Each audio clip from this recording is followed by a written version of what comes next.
Um, Good morning. Farouk, I can hear myself.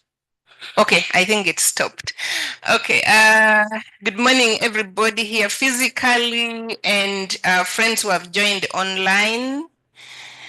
I would like to take this opportunity to welcome all of you and to thank Reverend Simon Masiga for gathering us here, today.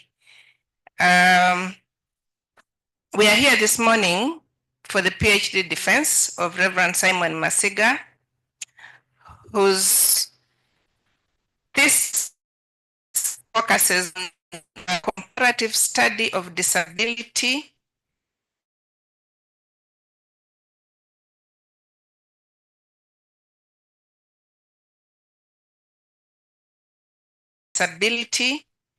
in Samuel the Center. I needed to do this for people who don't know because it means, and I'm just saying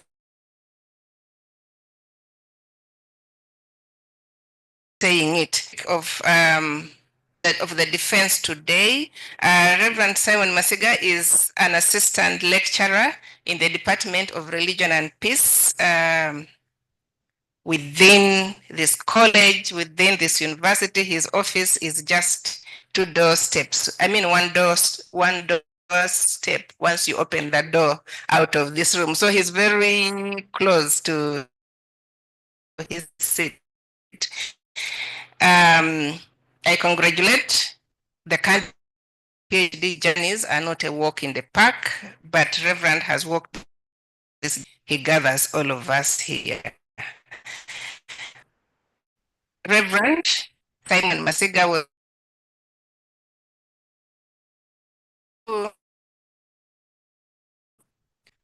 super senior academics and this Associate Professor Helen, who is also our waved supervisor number 1 and Associate Professor Veneranda Mbabazi, who, so I don't know side it being at different levels. Okay, we have panelists with us, and John Bosco Kamoga from Department of Religion and Peace Studies, Dr. Dominic from the Department of Arts and Film, Dr. Hilary Kiza from the Department of Leadership, Dr. Chris Hirire,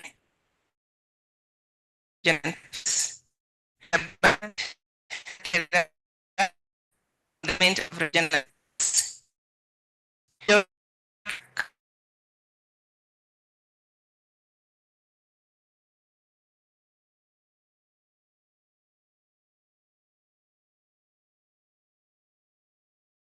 anyway.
Okay, so I can introduce the candidate once more. Make sure that the camera is focusing on him. He's the most important person, not me.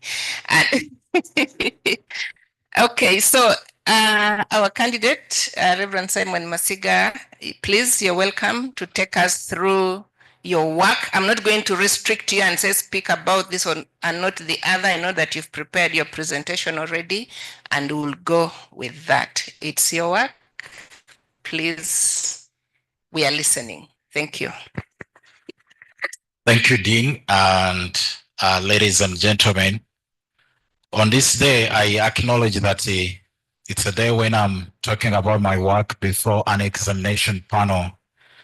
And so it's a little different from how I've been talking about my work in different forums. And so if it pleases the panel and the Dean, I would love to start with a prayer. Okay, we can bow our heads in prayer. God, it is to your honor that we participate in learning and growing in knowledge. And so I invite your presence to abide with us, that as you give me the level of discernment to talk about what I'll talk about, may your name be glorified, and continue to inspire us in every knowledge that you'll bring in this discussion and interaction. And to you, I give you glory as I pray in your name. Amen. The study that I will be sharing before the panelists sought to explain the interpretation of disability in 2 Samuel and the religious perceptions of disability among Bamasaaba, to interrogate how the two contexts interact to influence inclusiveness of people with disability. I want to tell you that with the funding from Gator Fellowship and the academic mentorship of Professor Helen, Nambalirwa, Nkabala, and Professor Veneranda, Mbabazi, together with the fraternity of the Department of Religion and Peace Studies and the School of Liberal and Performing Arts, I was able to accomplish that journey that I'll be sharing today. In my interaction, I'll of course focus on some of those highlighted areas, but many other thoughts will come in as I talk through. I wanted to start here when I interacted with the question of perception. Many places, in many communities, there are practices of killing children with disability with the religious belief that they are sending the child back to God, so that God would send them back, one without disability. That's a very strong perception that permeates thoughts and beliefs within communities. In my interaction in some communities, I also discovered that when you ask a parent who has 5 children, they all mention 4, and also mention the last one that I have one with a nickname, and some of those names I'll be sharing them.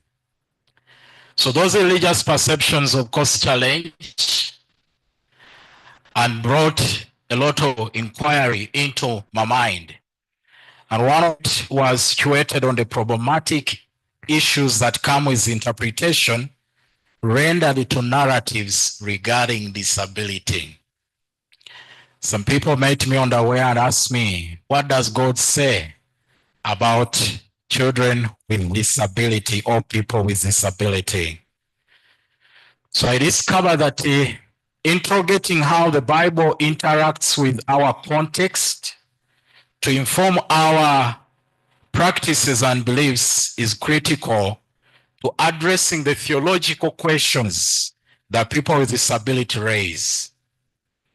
And based on different approaches that I've embedded in this study, I discovered that religious perceptions have influence on how people respond to the question of disability.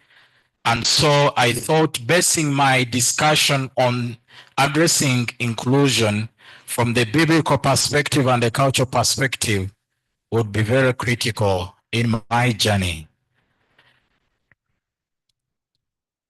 So what started as a thought became a text into a thesis. So the interpretation rendered to disability narratives in the Bible and the perceptions of people that they hold contribute to how society constructs the phenomenon of disability and how they respond to disability inclusion. I discovered that ancient religious texts contained in the Old Testament share stories of how Israelites related with God in the way to respond to cultural questions that emerge. Bamasaaba likewise have cultural contexts that shape how they discuss the question of disability. And my thesis draws on those conversations. So in this study, I acknowledge that the concept of disability is quite problematic, and I've done a series of historicization and discussion in my thesis. And Chair, I want to inform you that I did that for purposes of contextualizing this concept. And what I'm sharing here is the result of what I conceptualized as a scholar on this topic. So disability in this study is conceptualized as human limitations that are socio-culturally attributed to bodily differences, and it does not reduce the ontology of human essence. So as we interact with people with disability, of course, I acknowledge that the Uganda National Disability Policy combines the definition from the International Classification of Functioning with the medical, social, and interactional model of disability to bring the definition that exists in literature. So from that basis, the people with disability in my study, as I talk about them, include those who live with physical, visual, sensory, and mental impairments, and they are limited to effectively participate in society because of the religious and social barriers that exist. So as I speak about disability, I bring that in perspective. Of course, the biggest question that I interact with is the question of religion. Like some ancient scholars and our fathers who have gone before us in this study acknowledge different views of religion exist as equal to number of different people that exist. But I will limit myself in this framework of thinking about religion. So in my study, religion is socially shared sets of beliefs and practices among a community in relation to the sacred and determines their values, attitudes, and behavior as they relate with the supreme being or supernatural being. So describing people with disability as the will of God, as the curse, as a punishment, as a ritual tragedy, constituted what I call religious perceptions and religious beliefs. Of course, in African worldview, I acknowledge that religion and culture are so intertwined. But I draw a difference in lines of two things. Religion is more institutionalized, but culture is more socially organized set of beliefs. So culture will explain how people are organized and how they are characterized within their community. So this helps to draw a difference between what religion is and what culture is. And I've done this in-depth integration and discussion in my thesis.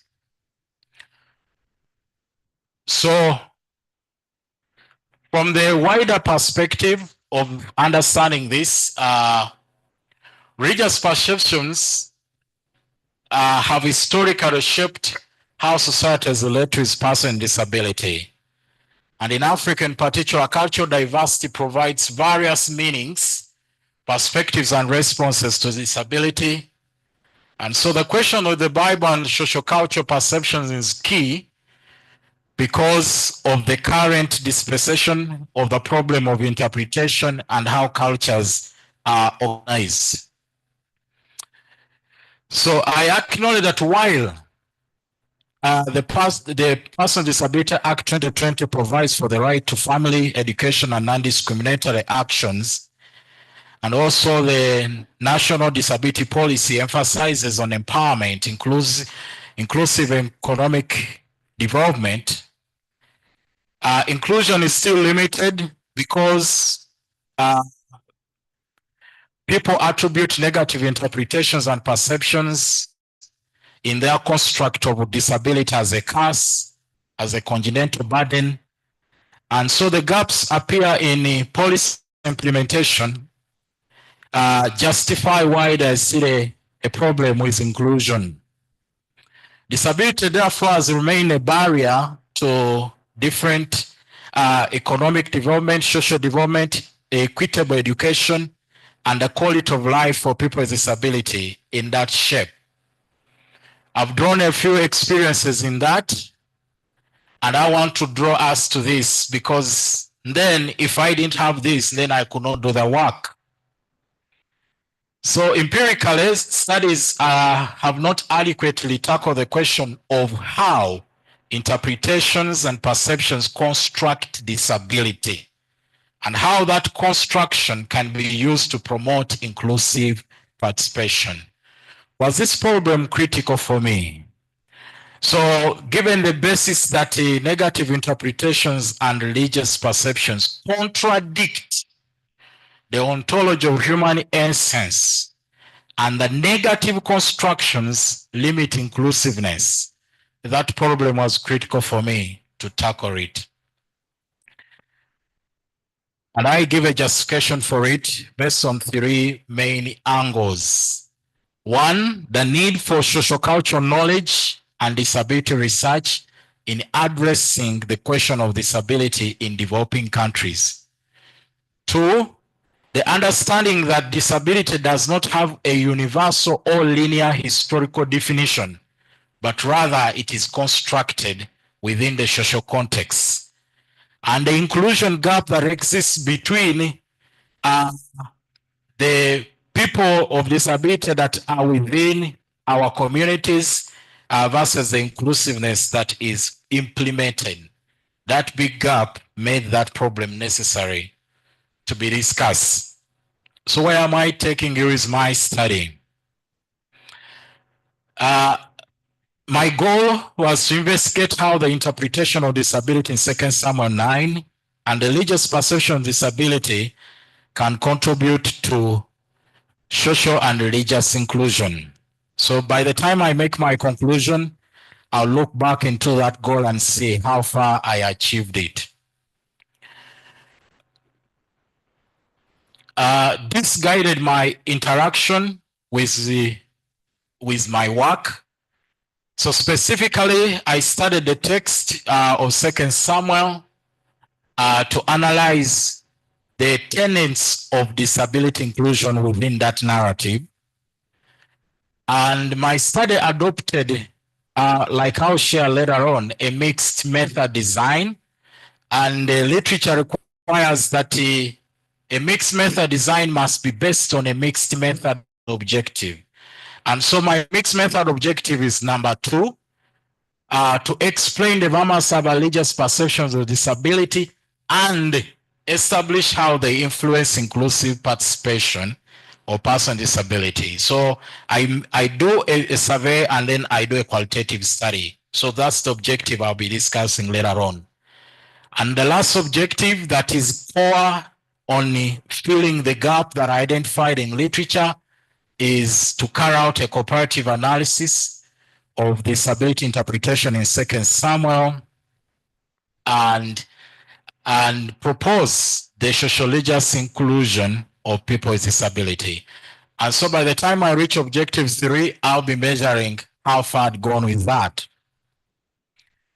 This study was carried out in Manafa district and Sonko district based on the reports on disability status in Uganda in 2019 and also the the reports by the United Nations or Food and Program Activities that came out in 2021,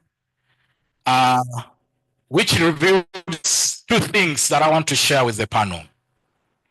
One, the high prevalence rate of 21% in Eastern Uganda compared to other regions within Uganda of disability prevalence, and that prevalence being high in Bugisu region. And the 37.8% in Stronko district and 34.7% in Manafa district respectively, really triggered this to be the choice of my study area. The level of literacy was still low among persons with disability compared to people without disability within this region that I studied. So I didn't make a choice of Stronko and Manafa because I am born there. I made a choice because scientifically the problem was clear that this area has a high prevalence rate. So Bamasaaba, as I studied them, subscribe to monotheistic religions and also traditional religion, which we know as Dini ya Musambwa. So that those people who exist within that.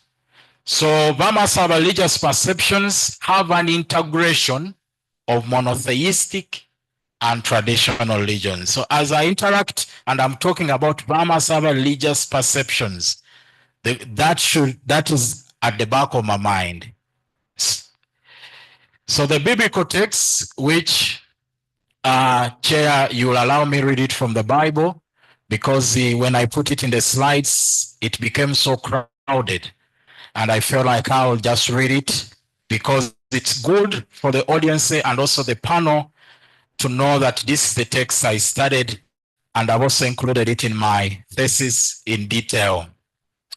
In chapter 9 of 2 Samuel, I read, "Now David said, is there still anyone who is left of the house of Saul that I may show him kindness for Jonathan's sake?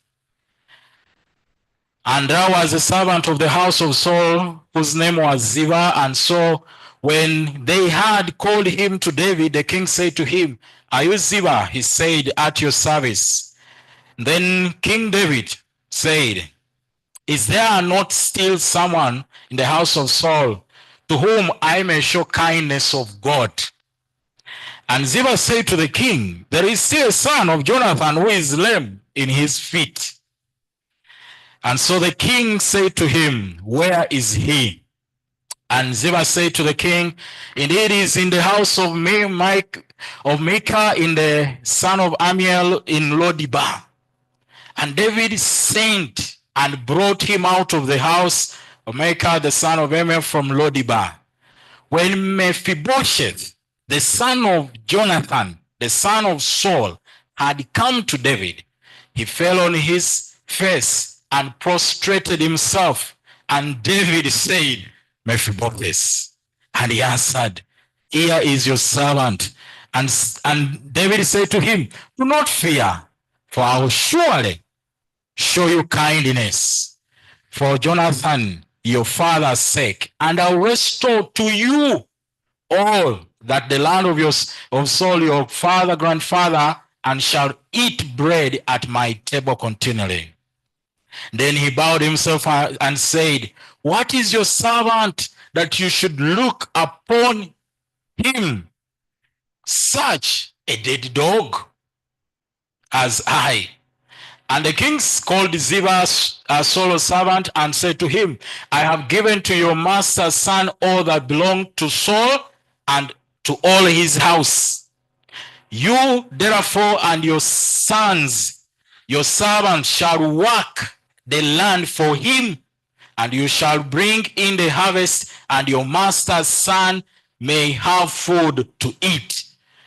But Mephibosheth, your master's son, shall eat bread at my table. Now Ziba had 15 sons and 20 servants. Then Ziba said to the king, according to all that my lord the king has commanded his servant, so will your servant do. As for Mephibosheth, say the king, shall eat at my table like one of the king's sons. Mephibosheth had a young son whose name was Micah, and all who dwelt in the house of Ziba were servants of Mephibosheth.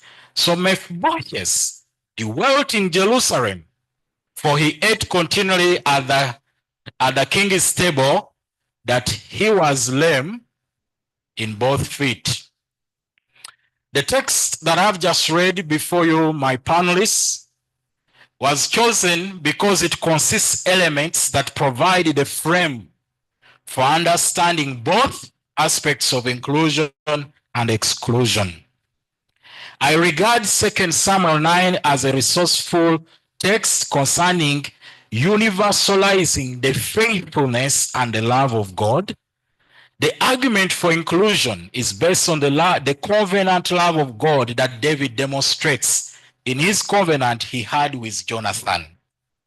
The text is significant for academic and theological audience, since it provides to us a historical context, theological themes, and cultural significance of disability in the Bible. How do I tackle this discussion? I frame my study from the angle of interdisciplinary, where the biblical scholarship of disability is integrated within the methods and theories of disability. I perceive that integrating the ideas and insights and methodology would create new knowledge. And unlike tackling disability question only from disability angle and tackling a biblical question only from a biblical angle, allowing this interdisciplinary interaction would be very important for crossing epistemic boundaries and creating or breeding new knowledge in this discussion.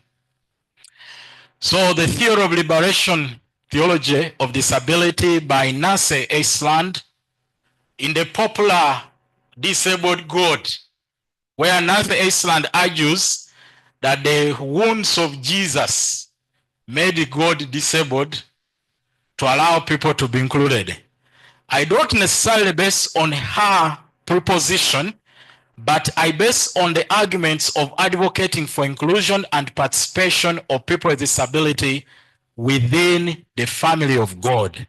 The theory of disability, of liberation theology of disability, it helped me to explain the theological assumptions, religious perspectives that shape how we interpret disability in the Bible and among Bamasaaba.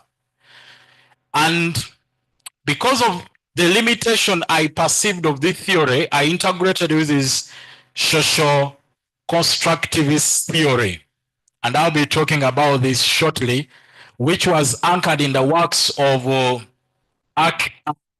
Andriana and Michelle Fain in the popular Beyond Stigma, where they argue that disability is not necessarily an outcome, but it is a product of how societies interact. So I'll be talking about this very quickly, but I thought I need to bring my panelists here so that I discuss my theory better.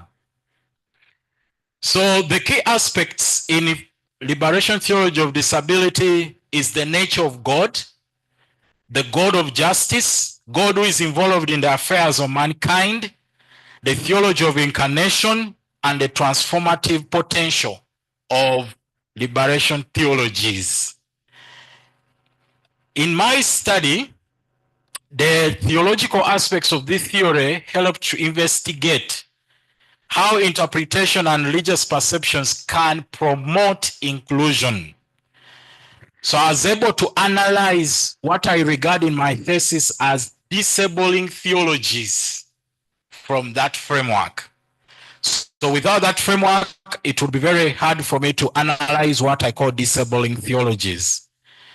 And based on the social constructivist framework, my study argues that disability, as we experience it, is socially constructed, and so the tenets of what I call the ontology of social construction of disability became very key to explain how we construct disability using language, how we construct disability using perception, and how we construct disability using names. And that will be very interesting in understanding that. How did I integrate that? At the first level, it was very important for me to explain how cultural representations create cultural identity. So you are known for one thing, but because of impairment, people construct your identity differently. That is a very interesting discussion that I bring forth in this work. So how do I do it? I design my study based on what I call explorative sequential design, where I start with a survey, then I explain the context of my findings from a survey qualitatively.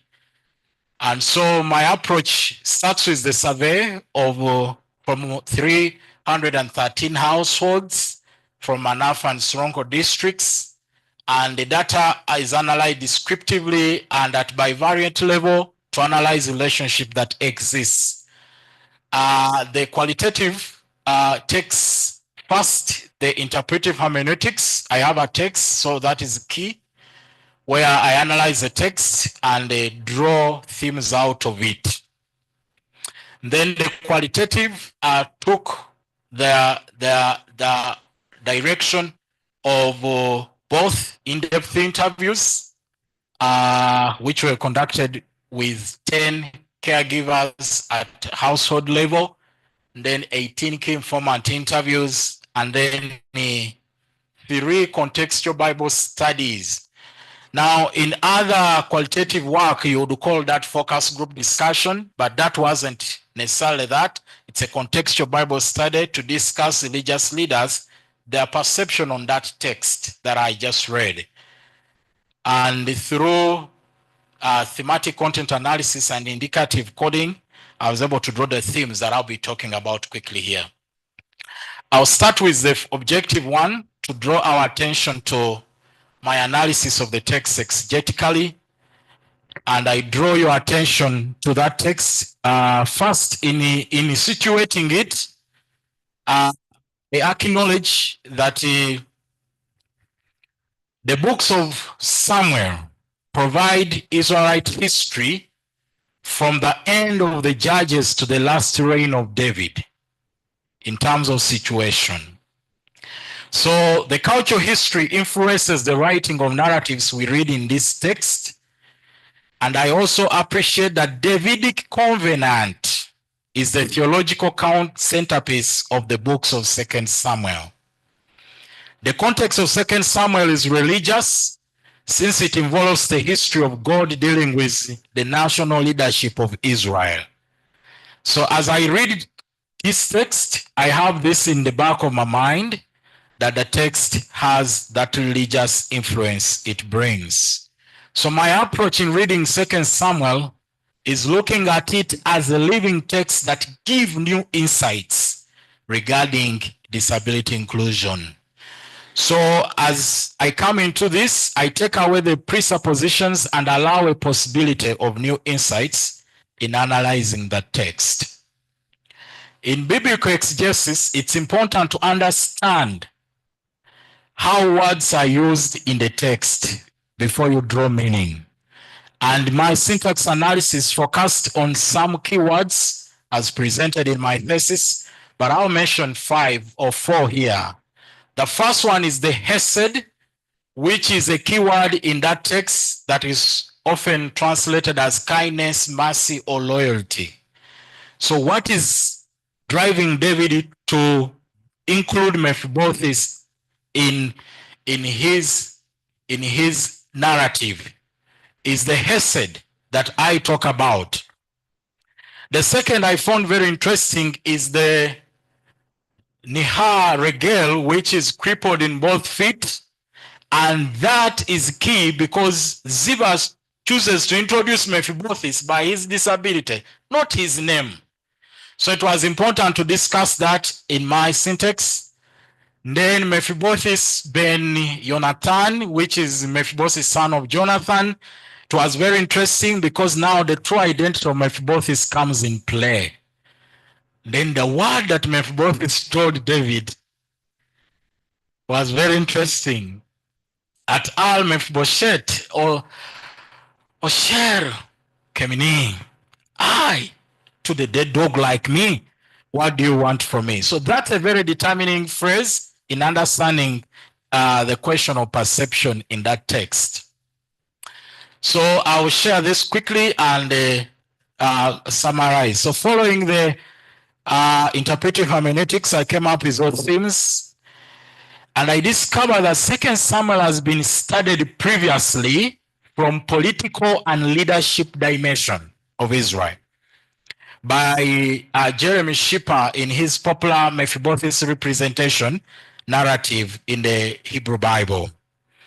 And also this text has been studied from masculinity and disability dimension. And so I felt like it's important to give this text also the dimension of disability inclusion. That would help to break grounds on interpretations regarding disability inclusion within the Bible. So using narrative reading and literary reading, I provided this text, Bamasaaba perspective, through the contextual Bible study. So the themes I've presented in my thesis are discussed and analyzed based on that. Based on the liberation theological perspective that I shared with you from my theoretical framework, this text of 2 Samuel is read to analyze the negative cultural perceptions and practices that are used against people with disability. Of course, from a social-constructivist perspective, you realize that the Deuteronomist historian presents disability as a category to construct the identity of Israel as a nation and justify of the leadership. So my argument in my analysis of the themes I've talked about is this. Disability representation is critical for proposing disability inclusion in a given context. And although previous scholars have studied 2 Samuel as a narrative to authenticate David as fit for the throne, I argue against the language of normalcy and perfection in narrating the relationship of people with disability. So as I enter this debate, I theologically suggest principles for disability inclusion which are based on these themes. And I'll share that shortly later on in my presentation at the end. So the last aspect I will talk about is, and this is a little deep because it was a mixed objective, and so I know I will have to run through it as fast as I'm able to do that. And so, Chair, I request that I'll take 10 minutes in the last part in moving that. So the empirical findings were based on the themes of social cultural construction of Bamasaaba, and this brought out discussions regarding how disability is perceived. So the first question was regarding the causes of disability, and then how people perceive disability and how do they treat people with disability. And in the first response that I note here is that disability is considered as a congenital burden. And to give authority to the voice I've quoted, I would beg Chair to read it verbatim. The way people in the community understand disability has made them perceive it as a burden. And so it makes a person to become useless. They perceive disability makes a child or a person not to belong to them, but rather to the organization. In other communities, in another construction, there are names that are used. The popular name of Watoya from the southern dialect or Wadoya from the northern dialect. So people replace someone's name with another name based on their disability.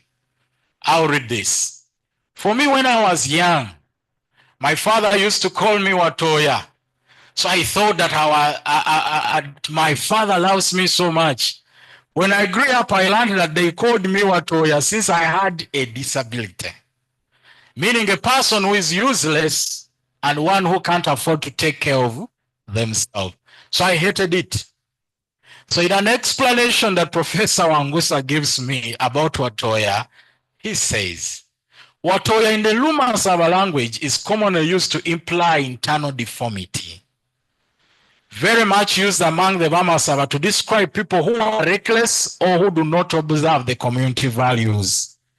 The concept of the name Watoya describes persons who deviate from the norms of society.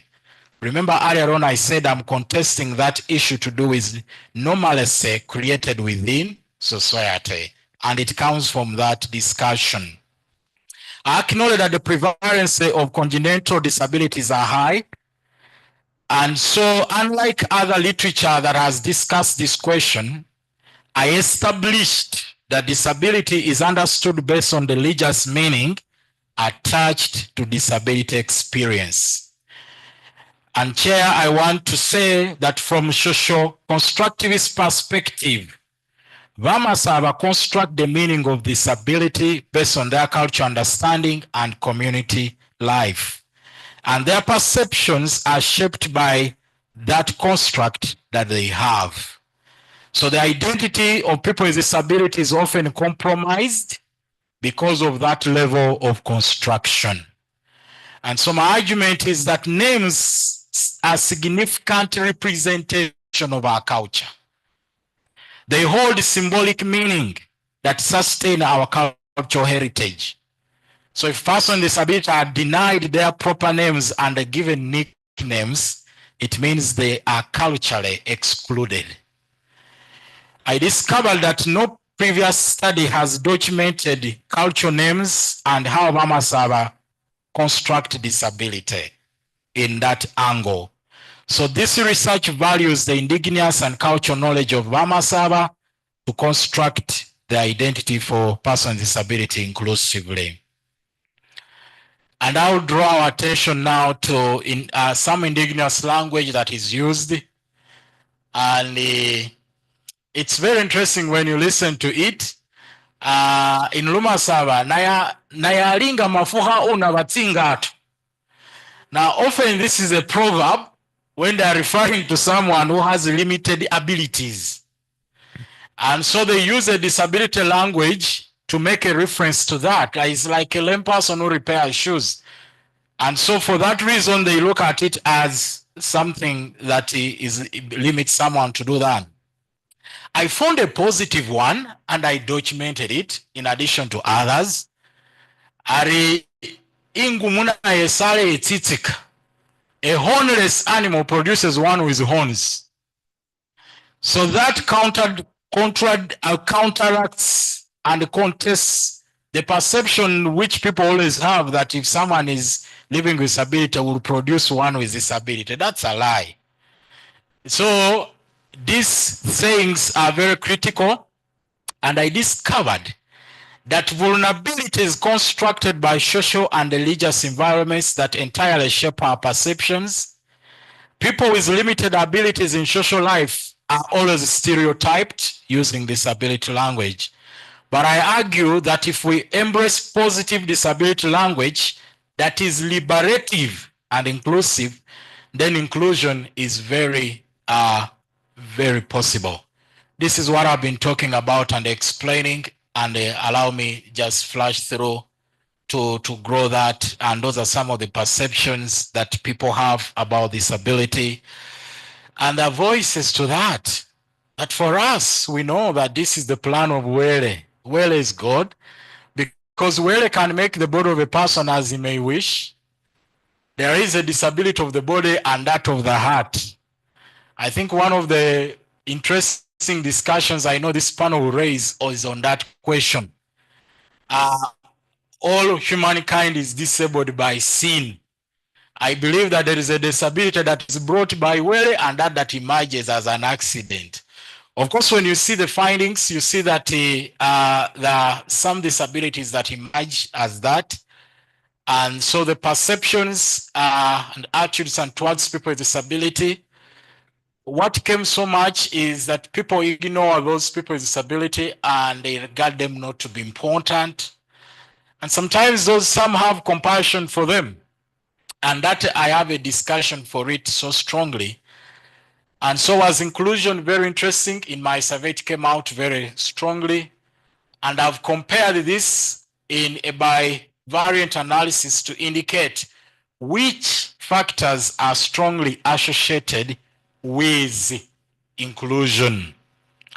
And in my argument, I say religious attitudes and perceptions are responsible for creating disabling theologies or creating enabling theologies. The ritual practices among Bamasaaba are also very critical in shaping how Bamasaaba think about disability inclusion. Unlike previous studies, my study established a significant relationship between caregiver education and participation in religious services. And that was very critical.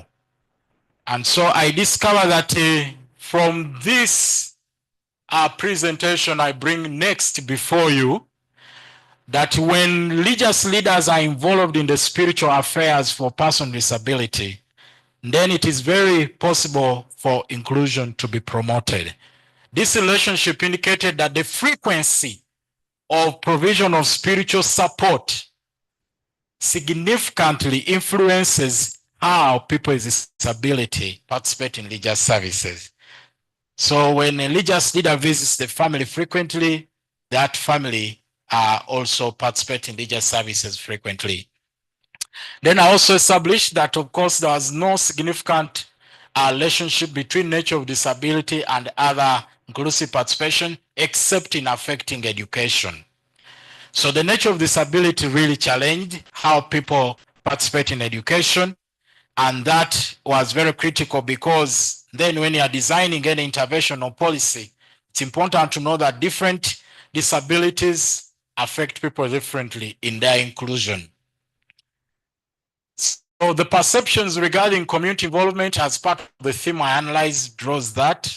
And so communities perceive persons with disability differently. I'll read this. Perception that a person with disability is not a person who has any knowledge. They can't build a home, educate children, do anything within the community, especially for a woman who is disabled. They even ask how they give birth. It's a perception that limits people to be involved in family affairs, marriage, and other things. As a study based in Bamasaaba, it was important to know how people with disability participate in cultural events. What was interesting, I discovered from one of my participants that persons with disability are not circumcised by the surgeons who regularly circumcise other people. And it's because of the myths attached to that. And the man shared and said they gave him a very old man who had a blunt knife, and it was tough. But I found this very interesting, that those considered as outcasts attract sacrifices for cleansing the candidate. They are ground and a surgeon and a custodian using traditional oracles and herbs. That was very interesting for me because it's important to know how people would participate. And I'll close with my last objective, which was comparing now what I shared in my interpretation of the Bible and also what I discovered in the phenomenological study. And I will draw first points of similarity regarding how disability is constructed and interpreted. Then I've also discussed, interestingly, on the cultural context that shape how people view disability and interpret disability. This was so strong, and I've advocated for a typical change of thought on this, that compromise of identity using negative imagery. That came so strong in both the text and the context of my interaction. In terms of difference, the interpretation of disability is anchored in theological views and cultural ideology of Israel as a nation. Then Bamasaaba perceptions are based on their social-cultural beliefs. Then the positive attitude that David demonstrated really is different from the negative attitude that emerged from the findings. Then lastly, the restoration of the socio-economic status of Mephibosheth was very interesting compared to how people with disabilities are denied to be leaders in community. When given opportunity in my interaction as a panelist, I'll share more on that regarding perception in participating in community leadership, because it was very, very central. This is what I bring to our academic discussion and academic conversation regarding disability inclusion. So the product of my cooperative analysis is a socio-religious inclusion model that draws on the three tenets: the socio-religious understanding of disability, the socio-religious inclusion, and the socio-religious context. In this model, I argue that the socio-religious contexts are considered a theoretical basis for understanding disability inclusion and the phenomenon of living with disability. This provides epistemological foundation for discussing the question of disability that emerge from the social realities that families interact with disability. So in the question of disability inclusion, there is human agency. And in my study, the family members are key, the social community, the religious community, and the person's disability themselves. And then the social religious context, which has influence on attitudes and behavior, and then influence on interpretation and perception. And of course, it directly also influences inclusion. It is always usually described that disability is dependent on the function of the person in the society. This argument, as I've analyzed in my interpretation of the Bible and among Bamasaaba, has implication that requires that the socio-religious inclusion model advocates for construction of disability based on notions of human essence, dignity, and integrity within the community. So this model confirms that socio-religious perceptions and beliefs regarding disability cannot be overemphasized. But as we strive for inclusive participation, it is key in shaping our framework of thinking. So I conclude by saying identity, construction for persons with disability, perception of leaders towards disability, and the socio-economic empowerment of persons with disability are necessary to achieve disability inclusion in society. Improving the socio-economic status of the caregivers can significantly contribute to inclusiveness of persons with disability in African communities. And lastly, the socio-religious construction of disability significantly shapes the attitudes, behavior, and interpretation of disability among Bamasaaba. With that being said, religious leaders are urged to embrace positive and inclusive language of interpretation and representing disability. Of course, our government, which is the custodian of the policies we design, this community, civil society organizations, and NGOs are requested to support the social and economic livelihood of households living with disability. Why? My study shows a significant relationship between that economic empowerment and inclusive participation. Disability unions, who formed the largest majority in participating in my study, and practitioners are encouraged to disseminate the right information on disability. Chair introduced me as one of the staff in teaching in my department, and so I thought of higher education institution, and probably this is where the next direction of my study can go. An integration of disability hermeneutics in the training of clergy, teachers, and social workers. And as a way of looking out for a future study, I made a suggestion here in addition to one or more, which I've made. The religious discourse of disability inclusion in the New Testament and among our communities in Uganda.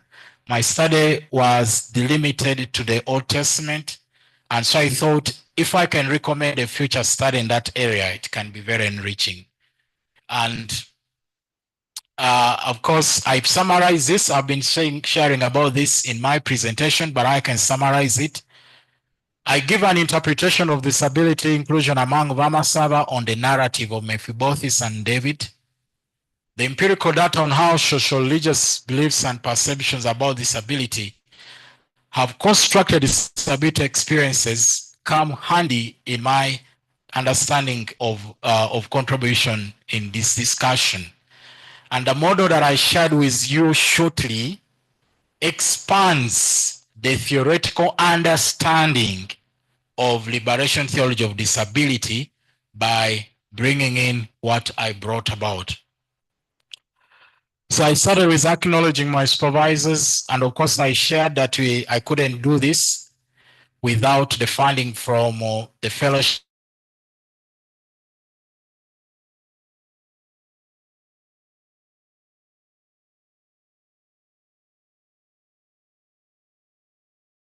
to me, and as we continue discussing this, and the Choose family, and of course the district unions where I ranges from.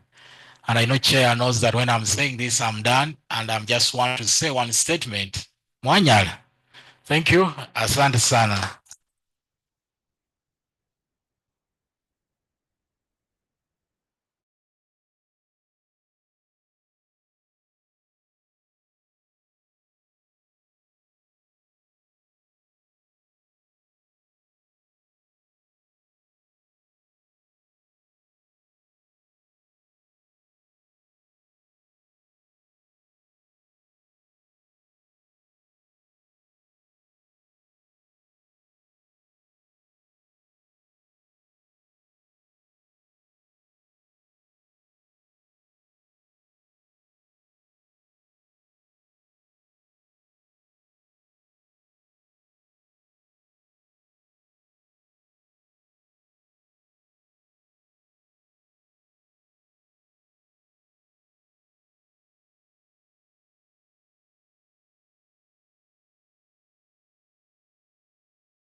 Okay, so as we get into the second phase of this activity, I would like in a very special way to recognize the presence of Professor John Chitaimbwa, Deputy Vice Chancellor, Finance and Administration, Uganda Christian University, Mukono. You're most welcome, Professor. Kindly wave to us. Thank you so much. Okay, without further ado, I would now like to invite Dr. Kisoga to just come over the podium here. Farouk, kindly bring the water for, not the, okay, thank you. Thank you very much.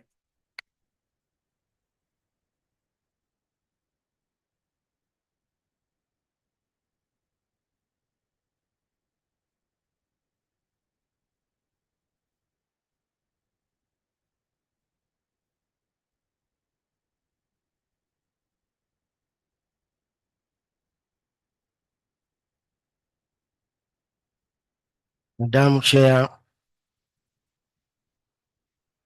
thank you for calling me independent reader instead of advocate of the devil. The Dean, School of Liberal and Performing Arts,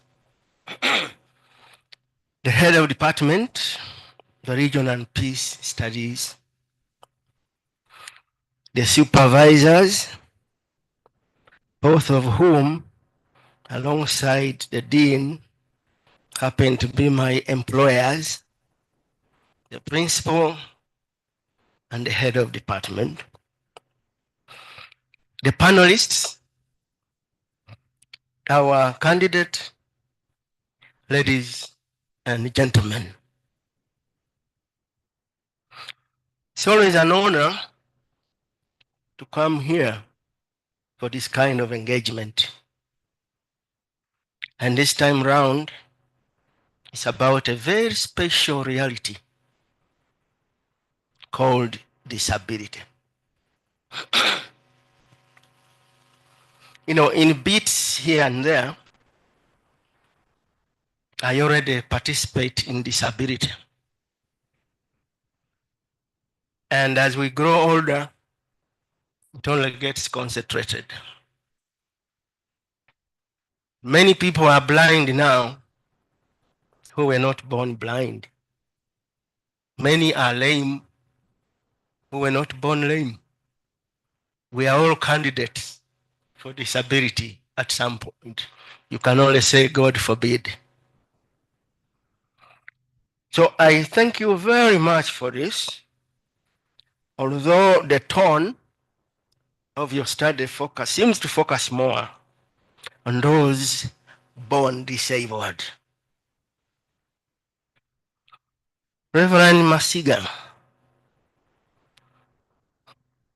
I have read your work from cover to cover. I have a bit of knowledge of the Bible, and I have lived in Bamasaaba land for 12 years. And that is why I already contest the way you are writing the word Bamasaaba. You know, the Bamasaaba will pronounce double vowel, but they write single. Pronounce double, but write single. My interaction with you is going to be quite brief. Quite brief. I do not want to disturb you much. You just revealed it to me that you are a Watoya. So I don't want to disturb you much. And actually, I did not come across your motivation for carrying out this study and at this level. But now you just gave me the reason. Probably it is that. Probably there is more. I find this a noble venture. From a philosophical outlook, disability is a privation, a subtraction from perfection. from the ideal, denoting incompleteness. For that matter, stigma and discrimination abound in society, as you rightly put it. But fortunately, there is also pity and compassion.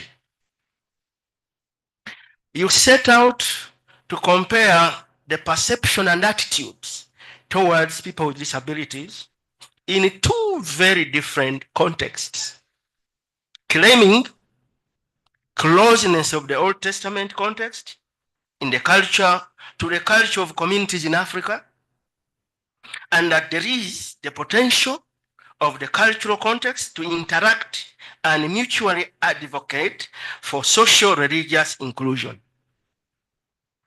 While I wonder which evidence you have to enable you make such an assertion, when in Africa itself we can ill afford to talk of an African culture, still I agree with you when you posit that religious perceptions of disability have historically shaped how society relates with people with disability. There are many instances of stigma and discrimination in the Old Testament towards people with disabilities. The categories of defects, imperfections, and disabilities were seen to be contrary to God's holiness. Even for animals, those with imperfections could not be offered on the altar. Here in Uganda, I know many mothers who perforate the ears of their babies, both male and female, to make them imperfect for child sacrifice. So also, only priests without defects could serve at the altar. And this is understandable. And why is it understandable? Because our metaphysics of God cannot go beyond our anthropomorphism and our imagination, perhaps also deception, that God, perfect as he is, cannot relate with perceived imperfection. But we also see an abundance of concern, or can we call it negative inclusion, with where people with disabilities are protected, being regarded as disadvantaged alongside the widows, the orphans, the poor, and the foreigners. And the punishment for mishandling them was being cast. Deuteronomy 27. I do commend you for going deep into the text of 2 Samuel 9 exegetically. Was it really a representative text on disability? That is another matter. On page 1, you state, in this study, disability is approached and studied as a socially constructed phenomenon that attracts diverse definitions with different contexts. Fine, but without playing on the words impairment, handicap, and disability, at least from a physical perspective, purely physical perspective, is there no agreement on an objective condition that can be called disability? For if disability were a mere social construct, how would you be able to compare the phenomenon in two different societies and the attitudes thereunto?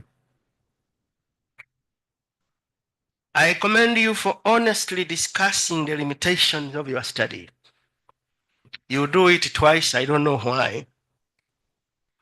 And although you apologize for not doing what actually would have been wrong to be done.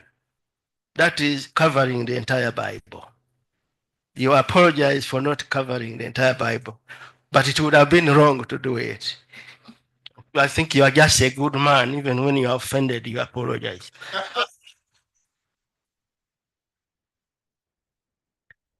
Reverend Masiga, the second time I read your work, I read up to page 15. And then I jumped to page 199 and following to look for conclusions and recommendations. Why? This is because you already have the findings from the study on pages 14 and 15. And I'm wondering about two things. One, was this study carried out even before the proposal was written? Two, do I have a wrong understanding of significance of study?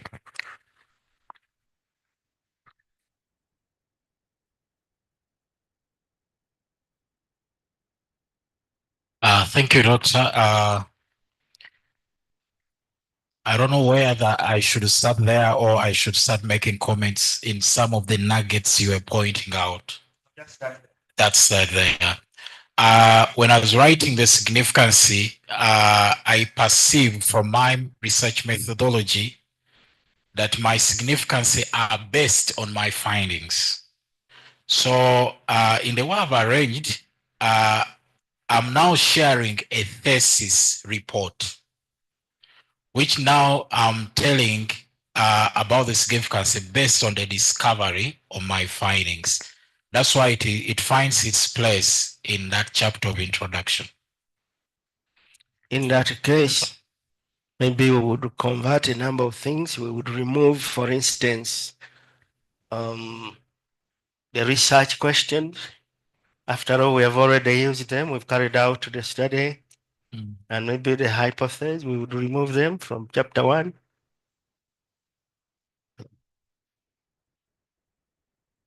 If after carrying out a study, you come back to chapter 1, yeah, you come back to chapter 1 and adjust according to the findings you found out, then we can end up even removing the problem. After all, we now have recommendations for solving the problem. You can as well remove the statement of the problem. Not so? Not really. In the language of a proposal, my significance introduction statement is the study anticipates, because it is future. I anticipate that it will be significant. Then in the report, the language is now more perfect present. This is what the study has found out, has established, and this contributes this. You know, for an important study like this, if you wrote the significance of study correctly, I can just end there temporarily and run with the book to a relevant office and say you need to read it. And I think that's what the significance is about. The title of your work is A Comparative Study of Disability in 2 Samuel 9 among the Bamasaaba in eastern Uganda. While the general objective reads, to investigate how disability interpretation in 2 Samuel 9 and Bamasaaba religious perceptions of disability can contribute to inclusive participation of people with disabilities in eastern Uganda. I will break that down. The title is on 2 Samuel 9 and Bamasaaba, simply Bamasaaba, supposedly culturally, and for the benefit of Bamasaaba.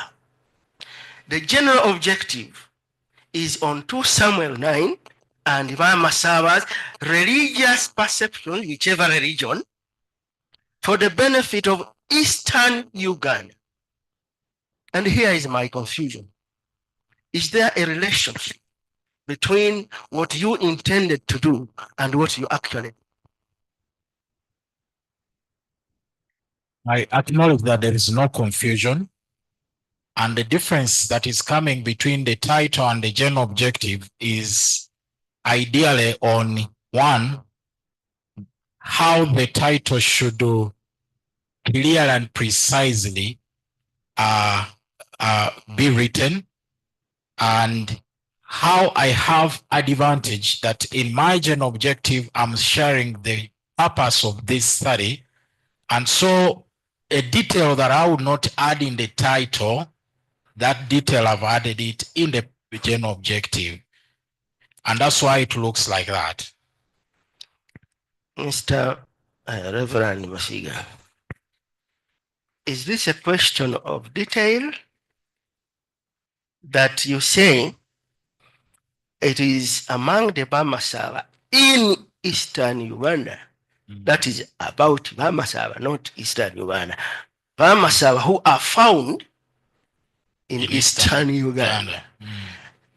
Is that the same as saying that what comes out of here, want to see what comes out of here can benefit the people of Eastern Uganda? Is it the same? Of course, in terms of scope, the first is specific. The second is general. And the reason I made the second general is for the benefit of all other people, because then what I am investigating will benefit beyond the Bamasaaba as a community. But I can really look at that and see how I can balance the two. But in my assumption is that I'm specific and I'm general.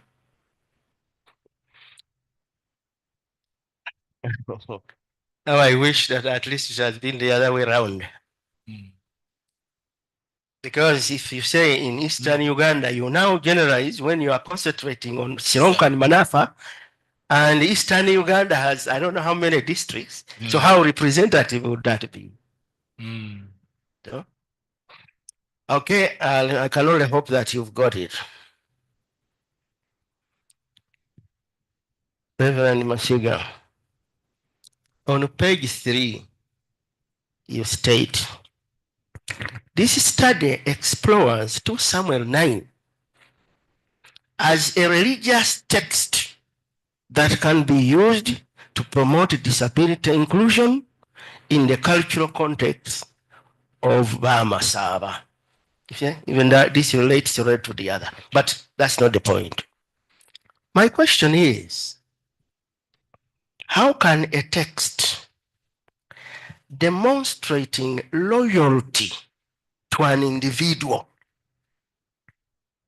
Jonathan in this case, which can even be referred to as nepotism, if you like, be used to promote disability inclusion, even within the same cultural setting, not to talk about a very different culture altogether?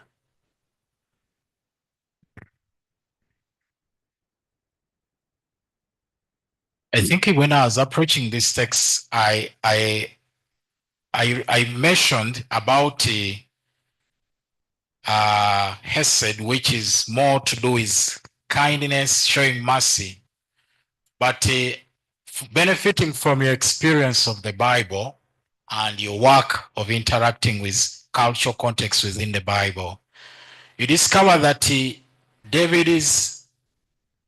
David's journey with Jonathan starts somewhere in 1 Samuel. Then later, of course, we have texts, we have discussions where David himself, he's prohibiting some people with disability to enter Jerusalem. And that was attributed to people who also became like rebels to his kingdom. So there is what I call the covenant that David remembers gives us a wider lesson on disability inclusion. So I generated themes that started with how identity of Mephibosheth is in play, the perception of David and the perception of Mephibosheth himself. So I looked at those as practical principles of love, of loyalty that can be used for disability inclusion. I can benefit from your Bible experience in your comment on the same. Thank you very much. But I will approach the same issue a bit differently because it is so crucial to my understanding that according to me, it makes or breaks your study. The text of 2 Samuel 9 records the narrative of David fulfilling his loyalty to Nathan by showing kindness to his son. That name is difficult. I will shorten it by simply saying Mephi, who happened to be the only one still living, right? And who accidentally happened to have crippled legs. Accidentally. Because 2 Samuel 9 opens. David asked, is there still anyone left? Anyone of the house of Saul to whom I may show kindness for Jonathan's sake? Does this narrative strike you as being about a disabled, a cripple, or about fulfilling loyalty to Jonathan? In other words, if Mephi had not been with the crippled legs, would David have shown him kindness all the same or not?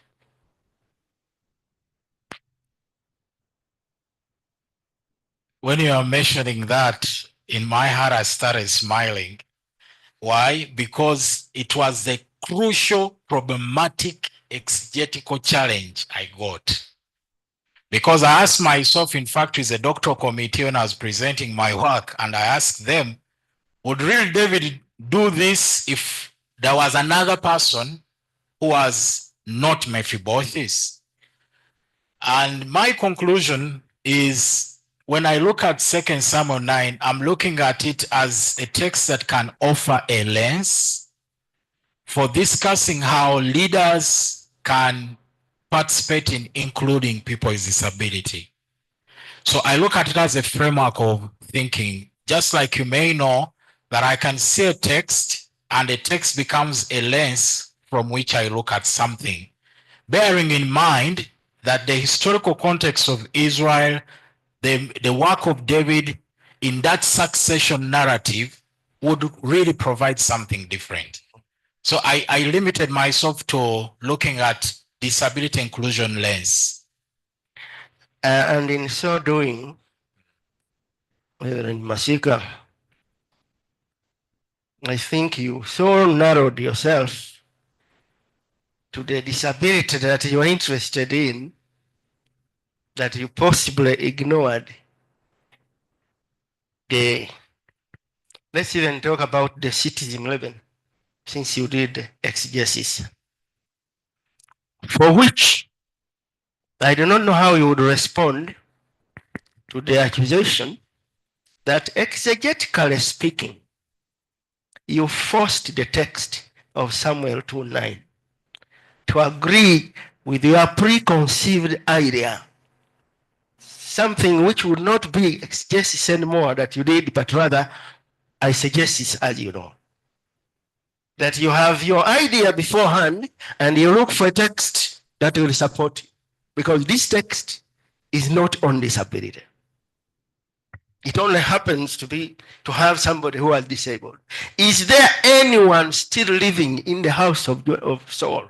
And as you know, the enmity between Saul and David, but David, touched by God, wants to forget all the persecution and how Saul wanted to kill him, and he wants to show kindness, God's kindness to his family. Is there anyone still living? And it happens to be a cripple. Did David go out to show kindness to a crippled person? He did not even know.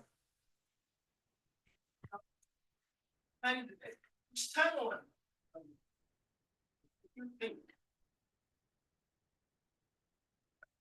Don't you think that you actually forced this text? Limitations to exegesis come with presuppositions. I acknowledge that first. But second, because I'm tackling issue to do with social construct and perception, what would David do after Mephibosheth is introduced and he discovers is actually crippled? What he does is what actually accelerates my conversation on disability inclusion. Because David would actually comply with the cultural context of the Jewish people and actually say, okay, if this one remaining is crippled, it's fine. I can consider doing something different. I'm just saying that. But he is introduced to someone and he actually accepts to show kindness to the same person who is crippled. And it's coming from a context where people are rejecting them. So when I listen and follow that text synthetically and looking at verse by verse, I come up with a conversation which I present in my work regarding disability inclusion. So limitation for an exegesis can exist with presupposition. Why? Because of a bias of an interpreter. You know, you remember what Herod did after promising to do anything for the daughter of Herodias after she had danced. Promise, ask whatever. You remember what he did? Yeah. And they also remember that he was sad, but all the same he had to do it. Okay. Yeah. I will leave that one. Yeah. On page 57, you have the design. I see explanatory sequential design, then explanatory mixed method, then mixed method design. I must confess, I failed to understand your design. But supposing something can be made out of that, two things. One, did you remember that you had announced a comparative study in the title of your work? Yes, I did remember that. And it has nothing to do with the design of the study? It has everything to do with the design of the study, especially in my approach when I mention interactive approach. So my approach is interactive, where I'm allowing what I'm discovering from my interpretation to interact with what I've discovered from my phenomenological study. So when I mention that, I have that in mind, that in my study promised to do a cooperative analysis, and so my approach must mention that. So it is a design in practice, not in mention. The second thing, how was that supposed to address 2 Samuel 9? Your design. Okay, how do I approach my design? You made a mention of explanatory question. Now, because I'm dealing with a very interdisciplinary problem, I draw views from the text which I use interpretive hermeneutics to study it. Now, my approach of flowing about this is now where I bring in the explanatory sequential in this way. I have a survey results that provide a context of the people with disability and the prevalence and the relationship that exists. I have a text that I interrogate hermeneutically to bring out these practical discussions on inclusion. Then I have a context that is qualitatively analyzed. So when I talk about explanatory design, I'm not necessarily saying 2 Samuel is studied explanatory. No. I'm saying 2 Samuel that is studied hermeneutically has views that can explain the context of people with disability which are studied. Helen Masiga, it seems to me that there are a lot of things in your work that we simply need to assume, right? And I will tell you that personally, I am a Catholic, and we Catholics say that there is only one good assumption, the one of Our Lady. The rest of these assumptions are not good at all. So I have to keep on assuming. I think maybe he meant, maybe he. Why do we elaborate things? You know, or if you are dealing with the biblical text that you are going into deeply exegetically, you know that you are approaching that hermeneutically, and that should actually come out. Yeah. I appreciate that comment, and I think I'm learning from you today that how I design a study and how I approach it are quite distinct. If I make a reference to page 59 where I talk about my research approach, I want to say, Chair, that I give a very intensive discussion on how I approach the exegetical discussion of the text. So what I'm learning from you today is that probably what I'm calling design should have been what is approach in my work. I'm looking at that because if you look at my research approach, you can accept that I'm not making assumption, but I've explained how I've approached the exegesis.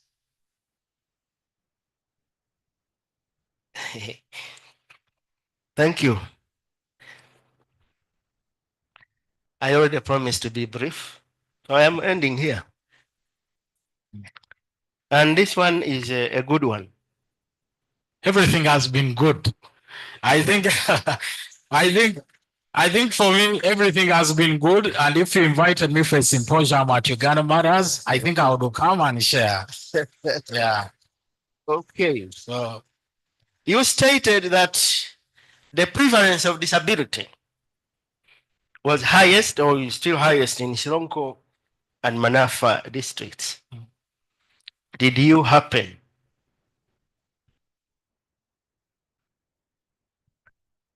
thank you. Why Sironko and Manafa in the whole country?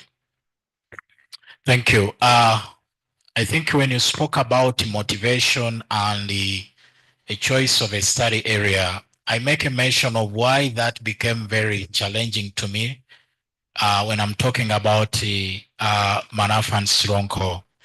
And so why I conducted a survey is to establish what are those causes of disability. So I discovered that three things that I can make a mention. One is majority of the disabilities being natural, being people born with disability. I kept interrogating some questions, but some responses were really relating some to do with prenatal things, immunization and other things. And I thought that since I'm not approaching this as a scientific study, I don't want to go deep in asking that. Then also the majority of course were acquired through accidents and through age. People grow old and they become that. And of course, since I was also interrogating this, I was happy and challenged at the same time when people were relating that this is attributed to curses that people carry.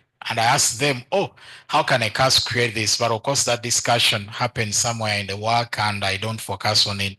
So I can mention of those three, why really those prevalences were high there. Okay, thank you. But you know, yes, those are the reasons why. But didn't you find this so striking? Meaning in the whole country, it's highest here. It's not just a question of accidents. Accidents occur everywhere, not just prenatal or whatever. I do not remember, but is this one of the studies you recommend? Because why would it be there like that? Don't you think further study needs to be carried out? If they are natural, why are they highest in that area? Do we have more witches there than anywhere else in the country or something like that? Is it because of the hills?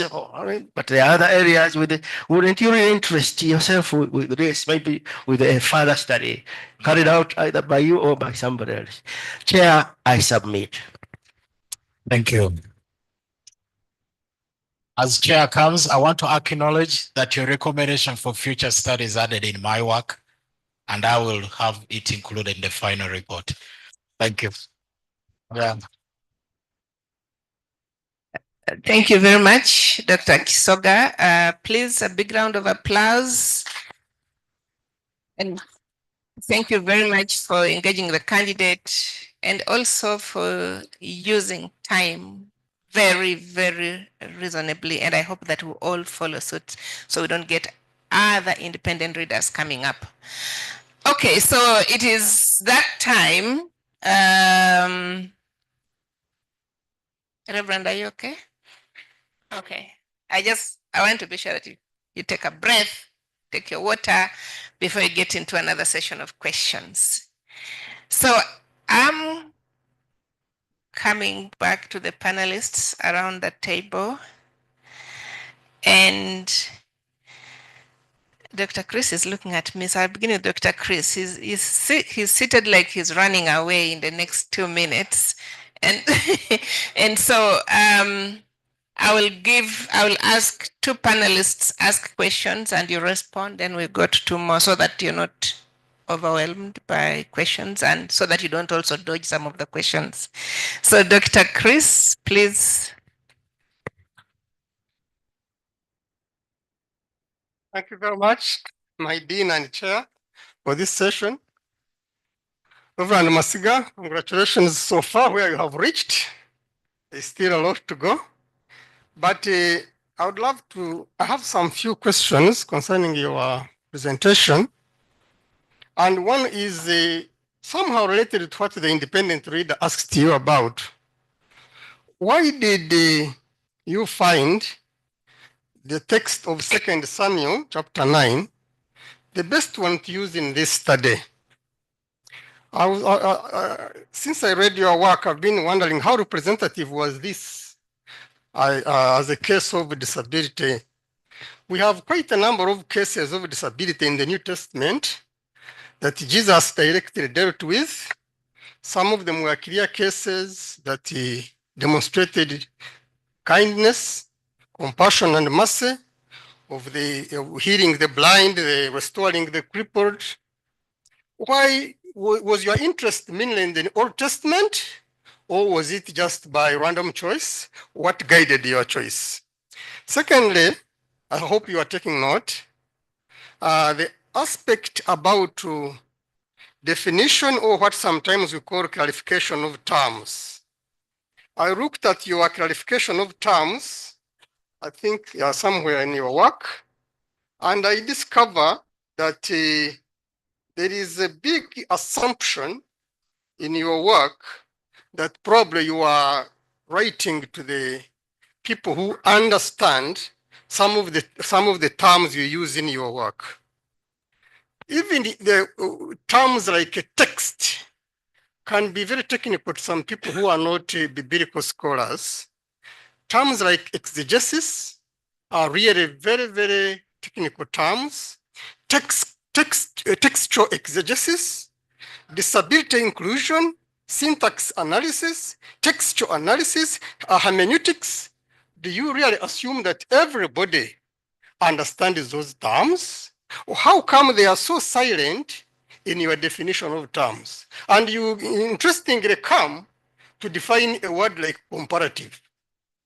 And you leave out these very technical terms, which for me I found very, very interesting.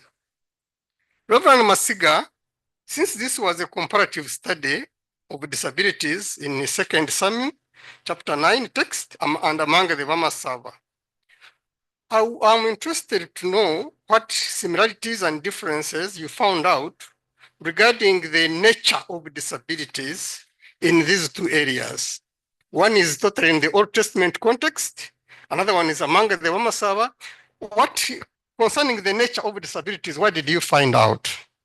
I would be interested in that. Then you talk about, I'm interested in finding out where you point out, what you point out are the social cultural findings on disability among the Bamasaaba and what it reveals. You are saying that the Bamasaaba are a religious community. What do you exactly mean by that?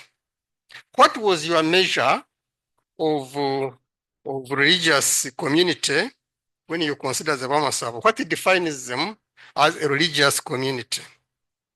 Then I got interested where you state that the results show a negative correlation between religious beliefs and the nature of disability. And you state in your work that majority, I'm underlining majority, of the Bamasaaba believe that mental or intellectual disabilities are associated with spiritual curses and witchcraft compared to other disabilities. What was your measure of majority? Majority of Bamasaaba, by what percentage? Did you was it by 60%, 80%? How did you measure the majority of the Bamasaaba and their view concerning this? And maybe lastly, Chair, in your work, Reverend Masiga, you point out the concept of disability inclusion. I was so much interested in this. What does this concept, disability inclusion, mean in this study, since you didn't define it in your terms? What would it mean to an ordinary reader of your work? And probably how can this disability inclusion be best attained among the Bamasaaba community from your study? I think that is important. There may be very, very lastly, how come you didn't include the glossary in your work? I tried to look out for it. You use a lot of cultural words which are local. Even the word Bamasaaba itself is not so straight to everyone. Why didn't you provide a glossary?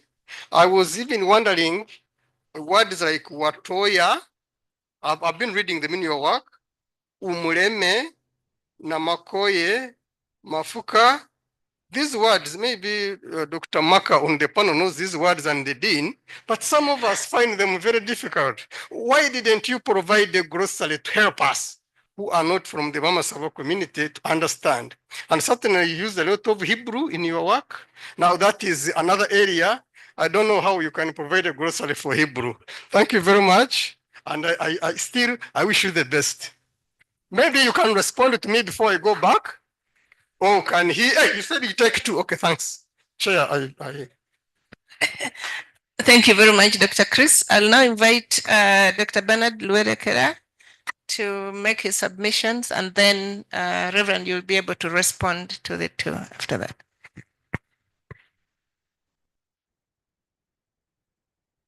Reverend Simon, congratulations coming this far after a very engaging interaction you had with the independent reader. I'm sure that all the other questions are just subsequent. But nonetheless, it's important for us to seek clarification. And I want to pick up from where my colleague has left. Because, you know, from the semantic point of view, and since you're a technical man, I know that you understand the word semantic, which comes to the point of concept. Disability as a concept. What is it? As someone who has been on part of this study for all this time, I'm amazed that even today we come here to talk about disability. And for me, that word is offensive. Because who is disabled? Or who is not disabled? And what is your voice on this in your study? Both from the ontological point of view, from a metaphysical point of view, from an existential point of view, from a practical point of view, what is the measure of ability or disability? And inability. Is disability the same as inability? What is disability? What is the word for disability in the Bible? Because the text you have read for us, I have tried to construe it with a, I don't know which version you read from. I'm reading from the NIV, New International Version. And this is what it is saying. It says, and that is the one verse, verse 3, the end. Ziba answered the king, there is still a son of Jonathan. He is lame in both feet. And the word is lame. It is not saying he's disabled. If somebody is blind, they will say he's blind, he's a leper. They are not saying anywhere disability. Where do you get disability? Reverend Simon, I hope that you'll be able to answer me that.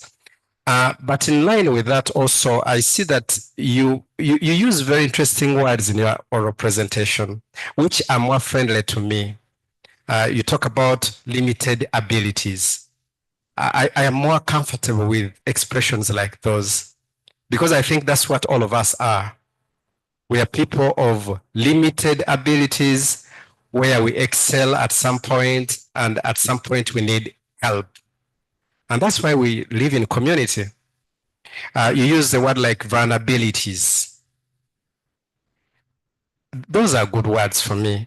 And I think the independent reader also tried to elaborate on that from the biblical perspective. Because if you have to talk about all these inadequacies, which are the limited abilities, it has to be in context. That you are looking at a situation where there is shortage of perfection, short of perfection. And the capitalist language that we have developed, where capitalism has taken a commercial side of things, then we have started equating people as just merely a factor of production. And so we talk about disability. So I would like you to engage that more in your work. I don't know whether you're going to find an answer to that. That as an exegete, if you're exegeting the word disability, you have to find it in the Bible. Because if you don't find it there, then it doesn't exist. What exists there is imperfection. And these imperfections have names, and each of them has a name. If I'm carrying glasses, it means that I can't see properly.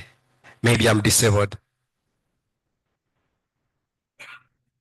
Okay, yeah, so perhaps you'll have to engage that. The other question I have is the comparative bit of it in your work. What is it? What is being compared?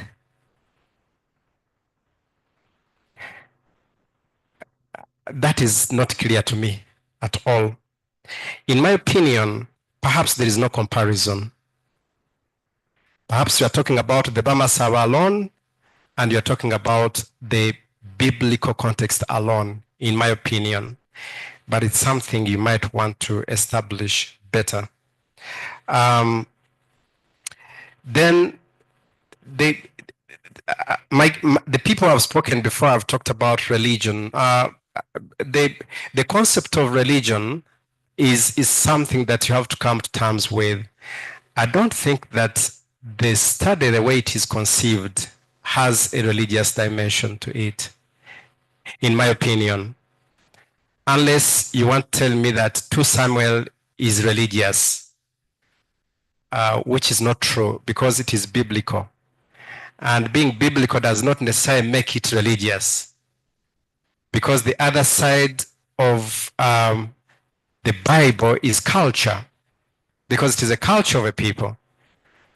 So how do you smuggle in now the idea of religion? And it looks like a lot of the analysis that you do is now skewed towards religion. Whereas I think the actual conceptualization of the study is not religious in nature. How do you disaggregate that? And very finally, what is your voice as a scholar? You are dealing with an existential issue of our time. If you're talking about inclusion or exclusion, what does this work mean in respect of that? Without talking about jargons, but in concrete terms, how does this study address the underlying issues of exclusion if it is not disability?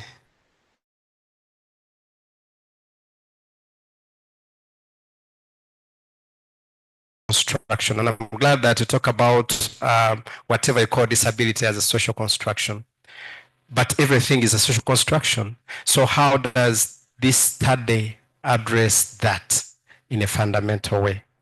I thank you very much, Madam Chair, for giving me the opportunity. Thank you very much, Dr. Luelekera. Reverend.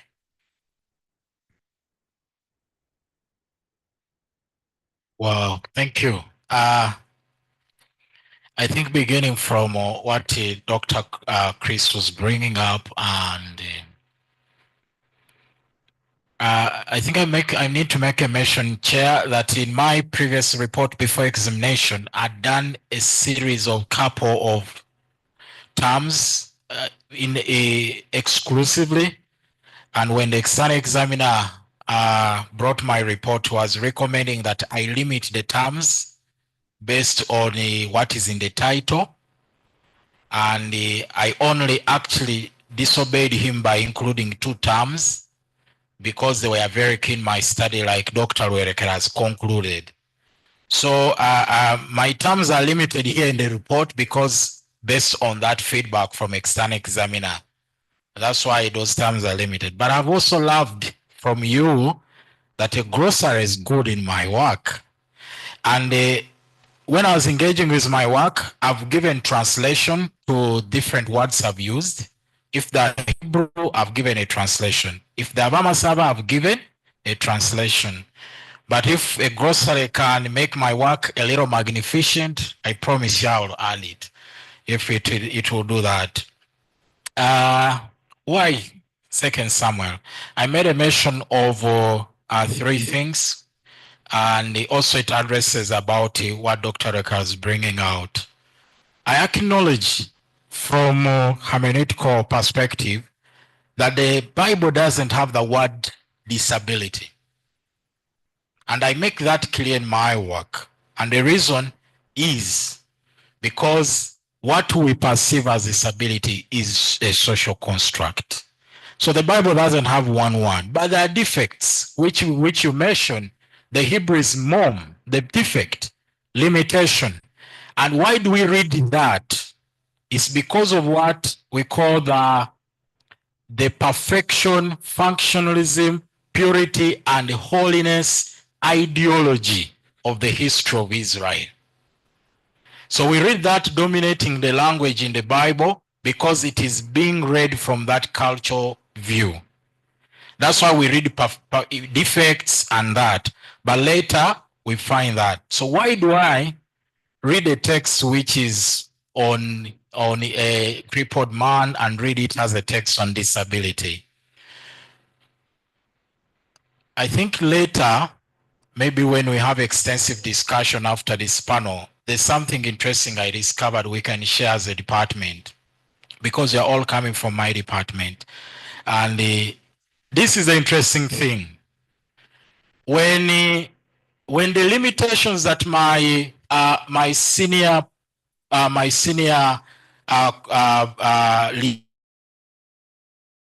leader here, who was my independent reader, raised people limited to participate in service.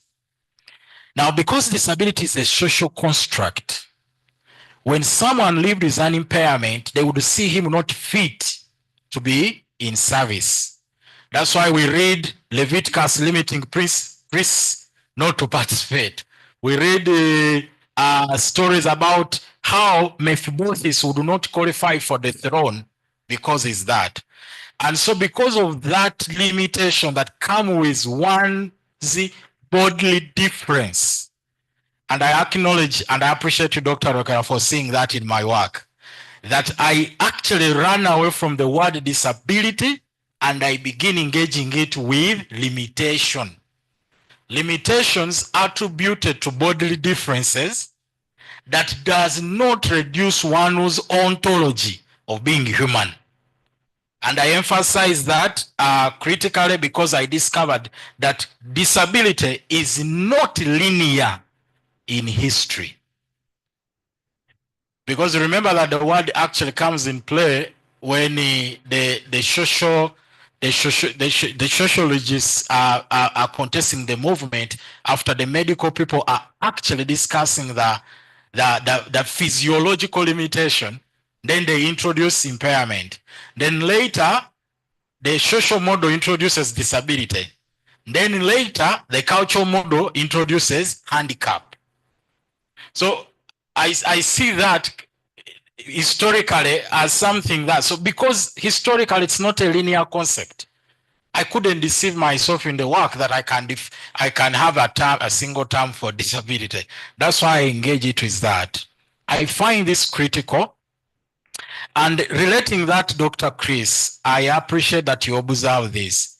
In my interaction with the Bible and Bamasaaba, actually I don't compare disability nature, but I bring views from my interpretation to interact with the views I get from Bamasaaba. So I'm not necessarily coming out to say which disability is in this Bible and which disability is coming in Bamasaaba, but I'm coming with those perceptions. If David accepted Mephibosheth, but Bamasaaba are rejecting a person with disability to be their local LC1 chairperson, what would be the problem with that perception? So my interaction is actually at that level. And so my voice is socio-religious inclusion will entirely depend on how communities construct the essence of human and our roles as we exist.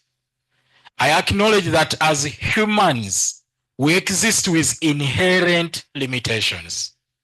And my argument is, if you are defining a person, or looking at a person, there's something interesting you didn't mention, but I always like it from you, Dr. Luerekera, the ontology of human essence.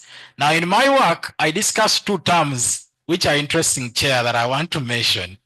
And that word is muntu and chintu. Chitu, umuntu. Now, chintu is an existence, a being without intelligence. Muntu is existence, a being with intelligence. So these words that are attributed to people with physical differences reduce them to a being without intelligence. Then they are excluded. And so it goes further away from disability, like I mentioned. And so my voice is, let us construct human based on the essence we are created to exist.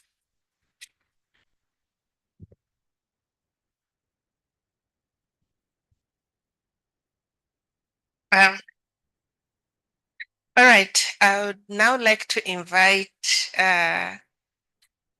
Dr. Christine Mpiangu. And after Dr. Mpiangu, we'll have Dr. Kamoga to engage the candidate.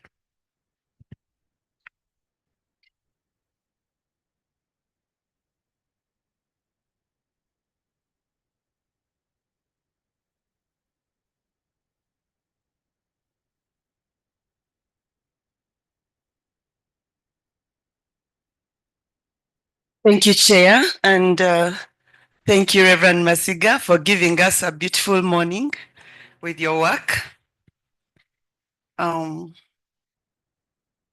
You have tickled us with a sensitive theme. Whichever way we think about it, we all know that disability does not really end up in the imagery, or we know how it feels, or we should know how it feels, how it would feel when somebody is born with a disability. So it's a reality. About 4 months ago, I was told about a story of a couple that suddenly went missing from a given church. After a couple of observations that they weren't showing up, the pastoral care team decided to visit that couple. And when they entered the sitting room, they found a boy who could have been maybe 24, 25 years. And I think, to be precise, a cripple. The pastoral team was shocked because for all the years they had seen this couple, they had never seen them with that boy. But there was a problem that emerged in the family, and everybody was wondering, for how long are they going to keep this child unknown to the public? And this is not so far away. This is not in Sirongo. So disability is a real issue, and the pastoral team, I think, still has some work to come to terms with that family with regard to that boy coming to church and themselves continuing to go to church without him. Is that a social construct? So that brings me to the issue of disability, for me, not just a concept, but as an experience. Whether I'm a Jap from Tororo, or a Mutoro from Chenjojo, or what is this?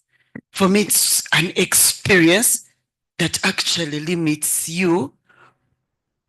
And that's why I want to thank you for daring to go in that direction. So, why do we hide? Why do we make unseen? Why do we keep those that are limited, especially the visible limitation? Why do we hide them? What's wrong with them? Is it them or us? You seem to be saying it is us with our perceptions of them that have a problem. Okay. Thinking about your work, Reverend Masiga, disability as and for God's glory. Jesus meets and heals the man born blind. I think that's John chapter 9. Then the guys around Jesus ask him, Jesus, why is this man blind? Why is he like this? Is it him who sinned or his parents? Jesus answers, neither him nor his parents sinned, but that was for God's glory to manifest, or for God to be glorified. So, this potential of disability to glorify God confuses me.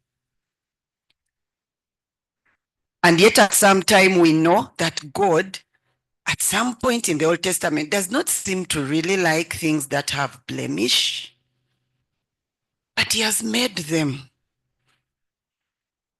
So, Reverend, as the biblical scholar and expert this morning, help me in my confusion.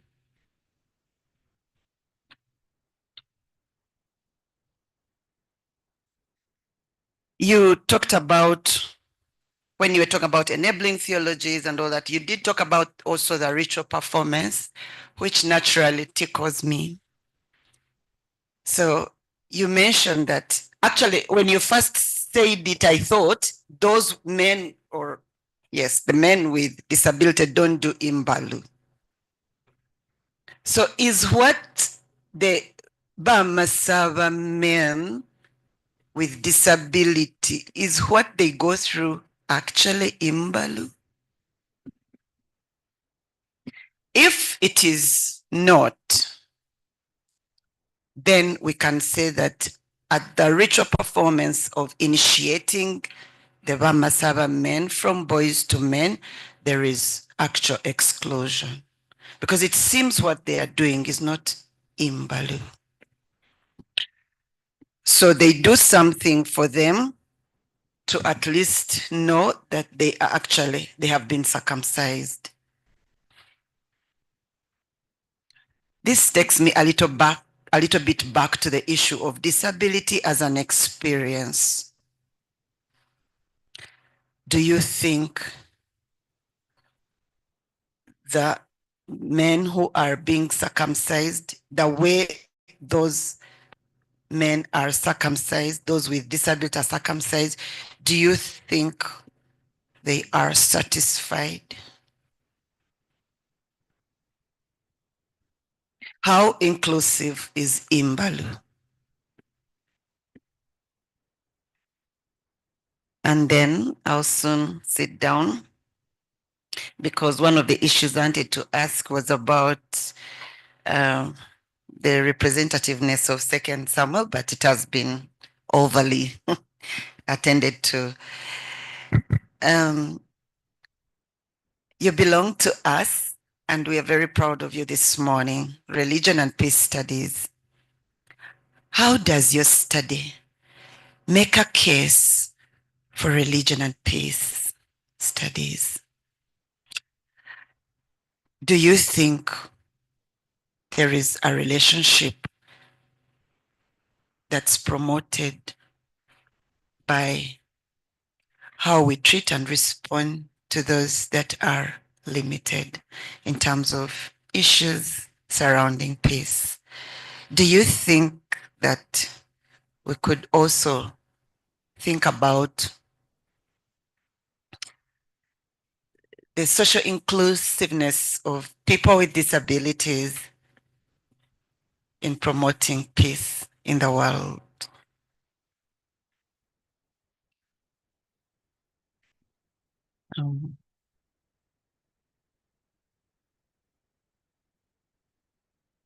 Yes, I think I'm comfortable with those.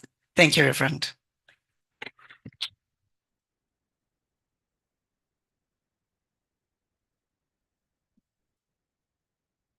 Dr. Kamoga, please. Yeah. Should we bring you more water? Your stock.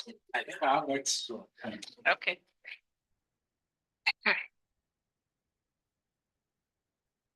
Thank you, Chair.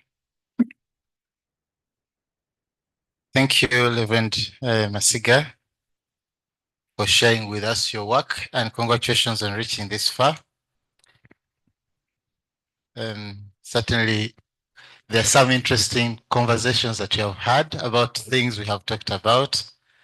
But maybe I want to first say that you have done what probably Paul did at some point when he realized that some were people for and others against the resurrection. And there seemed to be a bit of a tussle on whether there is resurrection, and he won the day through somehow like that. I'm just interested by what Dr. Christine has suggested about disability being a construction. And I would like to hear your view about this, much as you have talked about it in the work, but I'd like to hear your view in light of what Dr. Krishna has spoken about, being an experience. I think the Dean, either this morning intentionally or not, threw something on our platform where she suggests, the person in that video says, if all you can see is what you can see, then there is a lot to see that you don't see.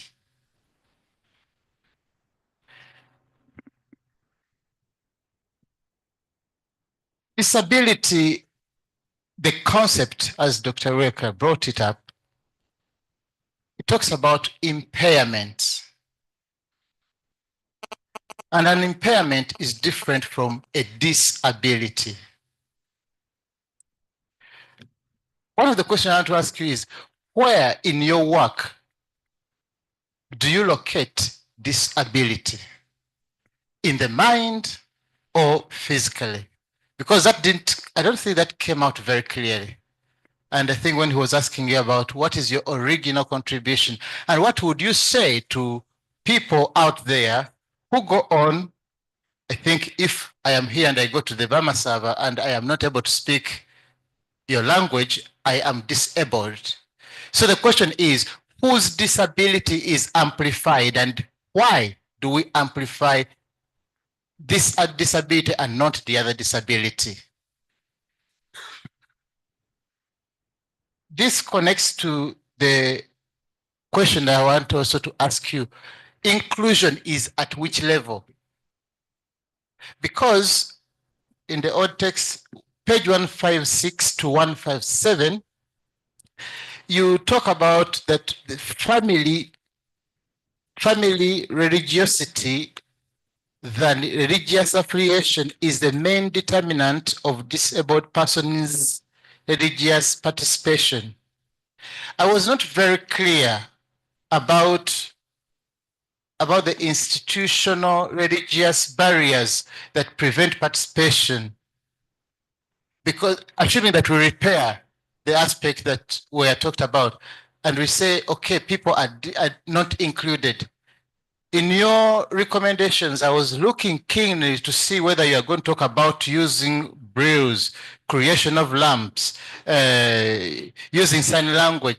I didn't hear any of that.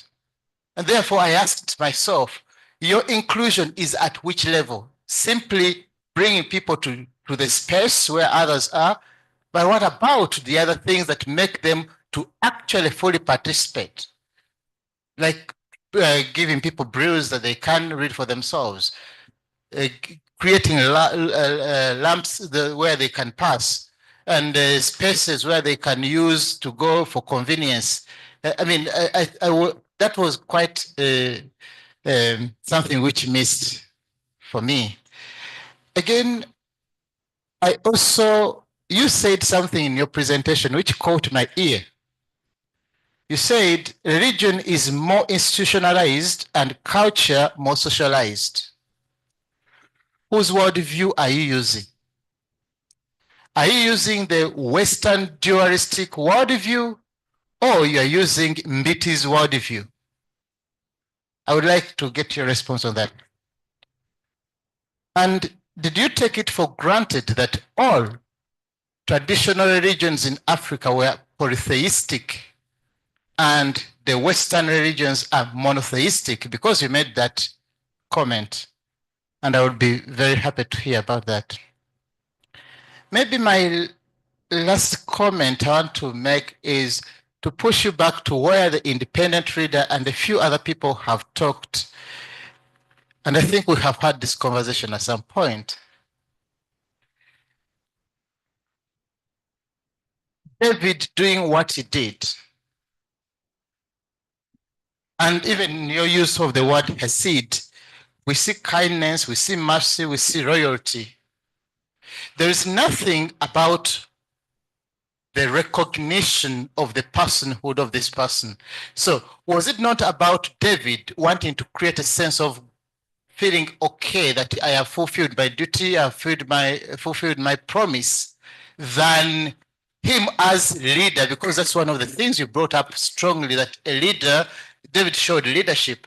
But as a leader, did he go out in this text? Is there where you see that he went out to present another way to people that he led in terms of dealing with this ability? Therefore, could there be other texts that maybe could have spoken to this particular reality? And I asked you, do you think if David had another, if Jonathan had another son, would this be the same man? So do you concede the weakness around that, the choice? Because you are reading a lot into the text, but in terms of this being a groundbreaking text to even contest what the Bamasaaba, or to advise the Bamasaaba about how they deal with disabled persons, I felt that still needs a lot of work to do. And in talking about the religious sense of the Bamasaaba, again, that one for me is still lacking. That you say, you talked about the Western religions, but how does the traditional religious sense of the Bamasaaba deal with the issue of disability?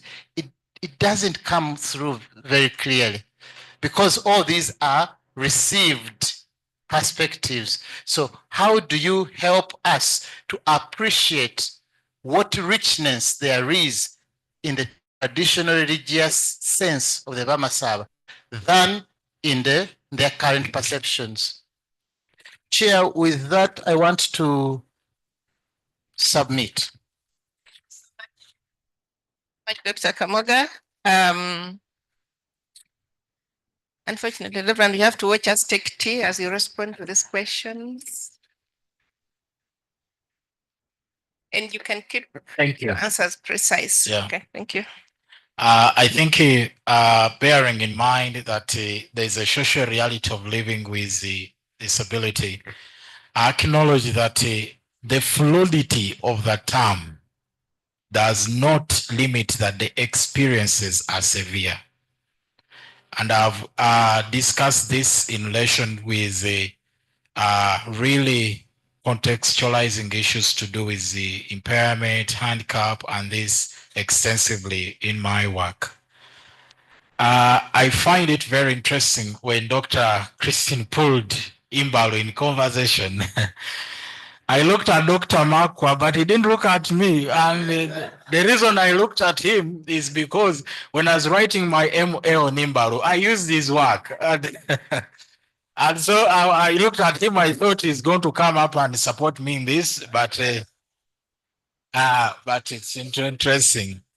So yes, the ritual performance, what makes it more satisfactory is when all those ritual practices and all things that are always done publicly are implemented. So because some things are not done like that, so I consider it not really being satisfactory. And so culturally, there is a limitation to do with the inclusiveness in the cultural heritage. I give it a very good conversation in my work. And so I appreciate the comment that you raise, and it's very critical.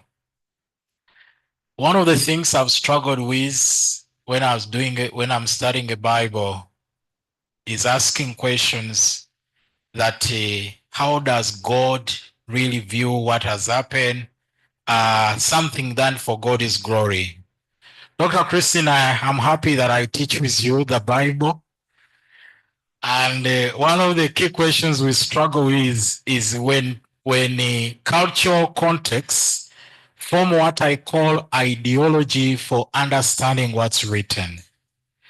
So Jesus's the cultural context is so different from the Jewish cultural context. We all agree that who study the Bible. So when Jesus makes a mention of this and you want to relate it with the Old Testament, you find a very big gap.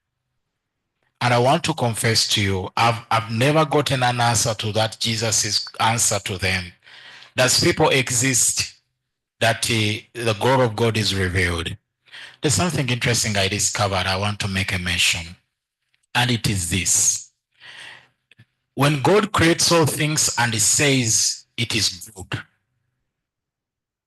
that semantic explanation of that word good is not perfect.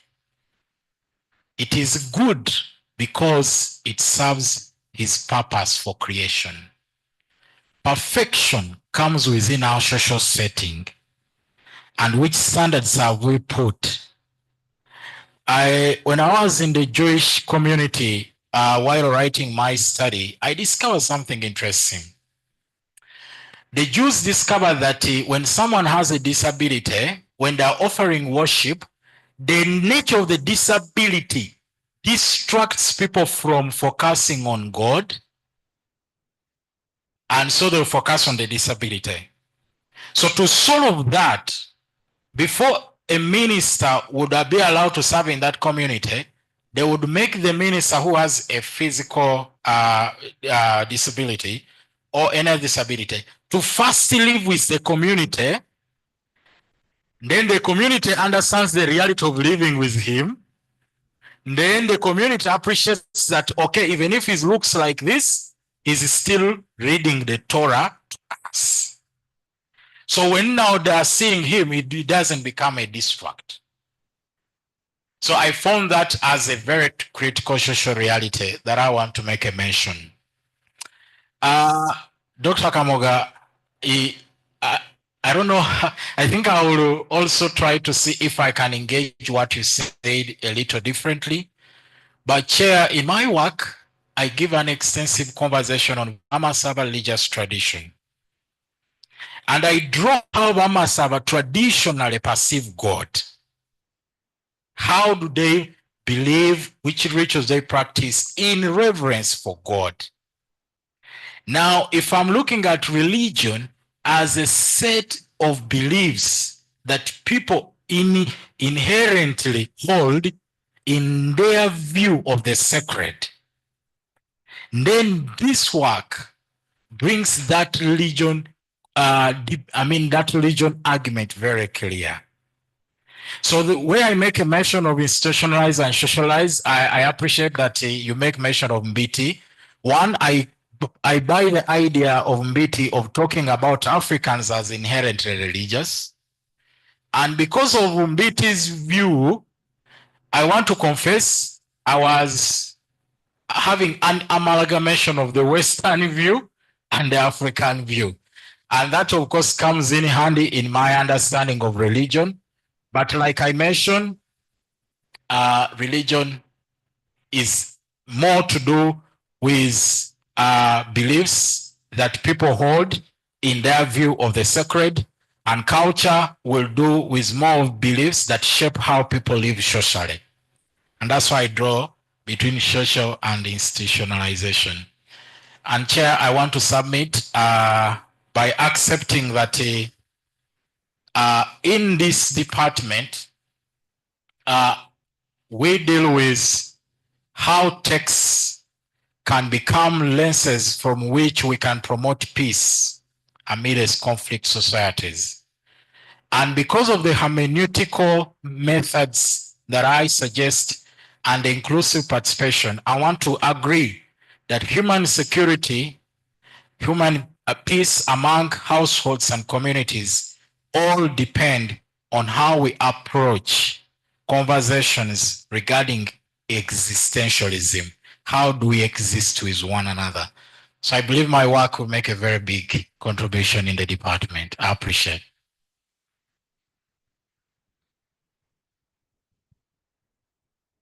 it. Okay, thank you. I think now I'm going to Simon. And I'm sure Dr. Makwa would now like to engage you. I'm not prompting his questions, but because you started the Imbalu question yourself.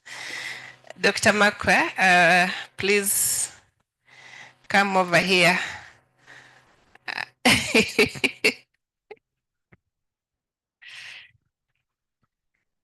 Yeah, thank you so much, Madam Chair. From Bududa, where I come from, I would call him Masiga, not Masiga. So I want you to allow me to say Reverend Masiga. Yeah. Yeah, so I'm very sorry, Reverend, when you looked at me, I technically looked away because I didn't want to corrupt your answer, but you have given, I think, a correct answer. Thank you so much. I have a few questions for you because most of the questions I had have been asked. I kept on ticking them off. The first one, when I received your book, I tried to read that verse, that chapter myself. I began with Good News Bible. Then I have something called Holy Bible. Then there's something called New King James something. I read it also. And I also went back to look at the history of the Bible, because they said the original Bible was over in Greek, then something like Hebrew, then Jewish. So I was asking myself this question. When you talk about Second Samuel chapter 9, which version of the Bible are you really using? Maybe you need some kind of footnote somewhere to say that there are these differences in version, and therefore this is the kind of version I'm talking about. I just wanted you to reflect on that. Then secondly, I tried so hard to understand your work, and I was trying to put myself in the shoes of someone who is not a Bamasaaba like myself. So I wondered, why didn't you give some background information about the Bamasaaba in those first chapters? Because you bring it, I think, on page in 5.3. That is page 115 onwards. So a person who doesn't know about the Bamasaaba will really struggle to understand. And remember, there's a difference between the Bamasaaba and the Bagisu. And somehow you use them interchangeably. The Bagisu and the Bamasaaba, those terms are different. Yeah, so you need to help the reader to understand what you are talking about. So I felt giving some background information about the Bamasaaba on the onset will help people to understand their world views on disability. I'm happy you are doing this. Number 3, I'm just going through quickly. On page 73, talk about ethical issues. You say that you observed the copyrights and intellectual property laws. So I tried to read your work and try to see what are those copyright issues? What are the intellectual property issues Reverend Masiga is really talking about? It is like it is just there hanging. You need to say something about that. Which copyrights and intellectual property laws and issues were you trying to observe, and what were the ethical issues they were causing for your work. Second last is something which the critical reader hinted on. I had a question here that which type of data was Reverend Masiga collecting using quantitative methods, and which one did he collect using qualitative methods? Because when I read your objectives, normally when I'm writing the methodology for my work, anything I do, I look at the objectives and try to write like 2 paragraphs explaining how I will look for answers to these objectives. So I try to write something on your objectives, and it was very hard for me to really see where you are going quantitatively. So maybe you will have to say something about that. Sorry, I need, I think, to buy specs because I'm trying to say. I don't know how to borrow from the chair. I'm looking for my last question, then I give the audience to another person. The last one, you talked about dini ya Musambwa, and you said the Bamasaaba's religious practices are like rotating around dini ya Musambwa. And I thought that one you need to really be very careful, because dini ya Musambwa actually means dini is a Kiswahili word which means religion. Dini ya Musambwa means the religion of the spirits. And it is some religious movement which came to Masaba land in 1948. It is one of the tools the people who were fighting the colonialism in Kenya, those who were fighting the Mau Mau people, used that dini ya Musambwa. It is associated to someone called Elijah Masinde from Bungoma. So I'm also doing some research on dini ya Musambwa. They have almost the same concept of the Messiah, the way we have in the Bible. But the Bamasaaba religious world views are very, very disconnected. Actually, people blame this dini ya Musambwa people as people who really don't know what they are talking about. They have tried to reconstruct that Western religious practices. For example, the Messiah, which we talk about in the Bible, is Jesus Christ. For them, they say, will come in form of Masaba. That at one time, this one came first, but Masaba is also on the way coming. When we talk about Mother Mary, the Virgin Mary, they also talk about Sarah as their Virgin Mary, something like that. So if you talk about dini ya Musambwa in this work, it may sway you off completely. Thank you so much. I pray that your work comes to fruition. Thank you. And finally, Dr. Hilary Chiza. Why are you shaking your head? Because Masava. Thank you so much, Chair. Dear Reverend Masiga, I really want to congratulate you on this kind of presentation. A little bit hectic, but very informative and educative. I am very happy. that from now, when we are next to each other, we shall be talking of a different story, hopefully.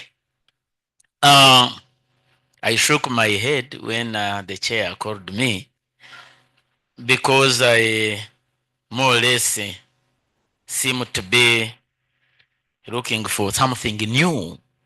But most of what has been raised were my concerns, more particularly on the area of the grocery, which I share with Dr. Chris, and also in the area of what the independent reader raised concerning some area of the general objective. And in the general objective, the only thing that actually was missing, in addition to what has been said, is that your study is focusing on the Bamasaaba, and in that general objective, you omit them and you talk of Eastern region. And in the Eastern region, you concentrate on Manafa as well as Sirongo. And that is not a representative scope to explain all the issues in the Eastern region. Why don't you add the aspect of the global aspect? Because outside this, people share a lot in common with the people in the region, mentioning that those who share similar cultural practices may also benefit from this general objective. Meanwhile, we are mentioning your Bamasaaba, because that is the focus of the study. It is applying to the people of Eastern region, whom we have represented with only 2 districts. But outside that scope are people who share similar cultural practices and beliefs, where that general objective would capture, so that in trying to polish it benefits everybody. That is more or less like a comment. Then the other issue, still,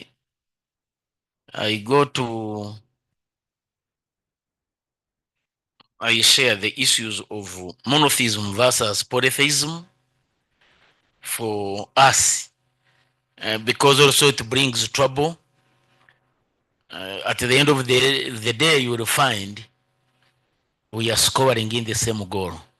So you need to take the comment very seriously. But then probably I need to say that on page 11, you admit that there is progress made in raising awareness of disability as human rights and development priorities. You went to the Bamasaaba community. I needed you to elaborate how far did your research confirm this. And just it will be brief, because I'm the last, and we have also another set of people who are going to ask you. Then another issue is a probability technique of cluster sampling was used, where you divided the study population into clusters, where you randomly selected the sample to participate in the study. My question is, why didn't you apply purposive sampling in determining these clusters? The reason is that in that kind of purposive sampling, you would have respondents of interest. Respondents you are interested in availing you with data that would have informed your work. Here, I had earlier on targeted to ask you about focused group discussions, but in your oral defense, you used contextual Bible studies. That probably answered my issue of that. But of course, in your clustering, to go back at where I asked, if the clusters constituted people you were targeting, probably these groups you were clustering would have related to that. But since you referred to contextual Bible studies, somehow I left you at that. My third area of inquiry on section 3.7, you mentioned you used observation tool. Now, how did you use that observation tool to understand the Bamasaaba perceptions and beliefs? Are these observable? A perception is psychic. Somebody, how do you observe it? How did you observe these perceptions? The perceptions. I would like you probably to give me an insight so that the next time I'm also looking at certain beliefs and people's perceptions, I do not label it. I use the observation method and get them quickly, and I save time and money. My colleague, I would like you also to on documentary sources, secondary sources. You said you also relied on certain documents. I wanted to know particularly which documents did you access in particular that informs your work. Of course, we have your reference sections, but there is something you need to clarify to me, whether there was some unusual document that you referred to.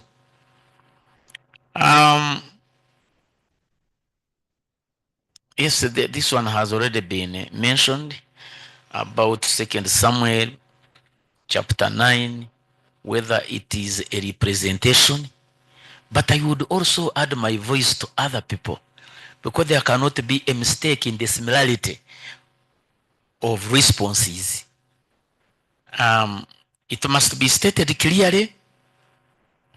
I saw in the statement of the problem, you mentioned the Bible, and at the same time, 2 Samuel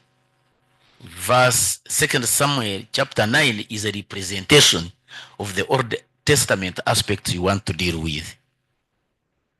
You need really to make it from the onset and be very clear that whoever has a question outside the 2 Samuel and moving towards the New Testament, because I also looked at your theory of liberation, touching aspects of Jesus and the like, then I see ourselves tracing a similarity of the Bamasaaba cultural beliefs and religious beliefs related only to the Old Testament, and then that theory of liberation draws you very near to a different understanding and interpretation of Jesus Christ in the New Testament.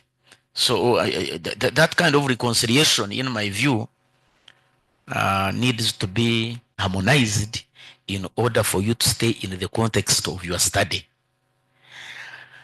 Then, as I'm about to leave, I want you to explain to me, and probably the panel and the audience around, about issues. One question. You see, even in Leviticus, where there is the cleansing of leper, the struggle of the priest going through all these rituals is to bring this excommunicated person, gazetted person, back to the community. So it means that there was not necessarily Yes, there was a negative perception, but there were efforts to redeem this person back into the community. And since your work aligns with the Old Testament, I want us to know whether disability, as you studied it, as you researched about it, both in the other 2 Samuel 9 and also the Bamasaaba understanding, whether they are areas of redeeming or attempts to redeem it, to redeem somebody. If, for instance, Dr. Christine talked about the issue of rituals, it was very relevant to that, and you tend to mute it in your work as probably a struggle to redeem somebody where there is a negative perception in order to bring that person back into the community. We have issues of impotence, for instance. Some not necessarily impotence, losing your potency as a man on the way of growth. It becomes a disability in one way because you are not going to fulfill the expectations of the community around you, and particularly the Bamasaaba people who are having a different, I mean, their view, their expectations of the continuity of life through procreation. Now, the community will certainly come up with all measures to redeem such a situation. Where is the redemption in your work through certain rituals of the Bamasaaba? If we see that the case of 2 Samuel chapter 9 was not redemptive enough, if it was to fulfill David's interests than the interests of the community, perhaps. I just wanted some kind of clarification on that area so that I can also feel at home. Let me go to the recommendation part of your work. This work is very serious, very good, and I'm very happy it has come, it is timely. And in your statement of the problem, and in the background as well, you show the efforts in place by the government. That is the act, was it, of 2,000 people with a disability, which you quote. These are efforts enough to redeem a situation or change or have an impact on people's attitude and how they are going to deal with these people with disabilities. Beyond the government and its acts, to which later you make recommendations in the recommendation. And I am very happy in your work. You stated very well your positionality as a reverend priest who has interacted with different communities, and somehow you react when you see such a people. You also have your own perceptions that may be either negative or positive depending on your reaction. Apart from mentioning the clergy, what particular recommendations? These recommendations should come to the government. Yes, I saw government of Uganda, but in your work, they are extremely silent. What do you want the policymakers to do, given your research? Two, about that, those institutions you categorized as being religious, your study must have revealed certain,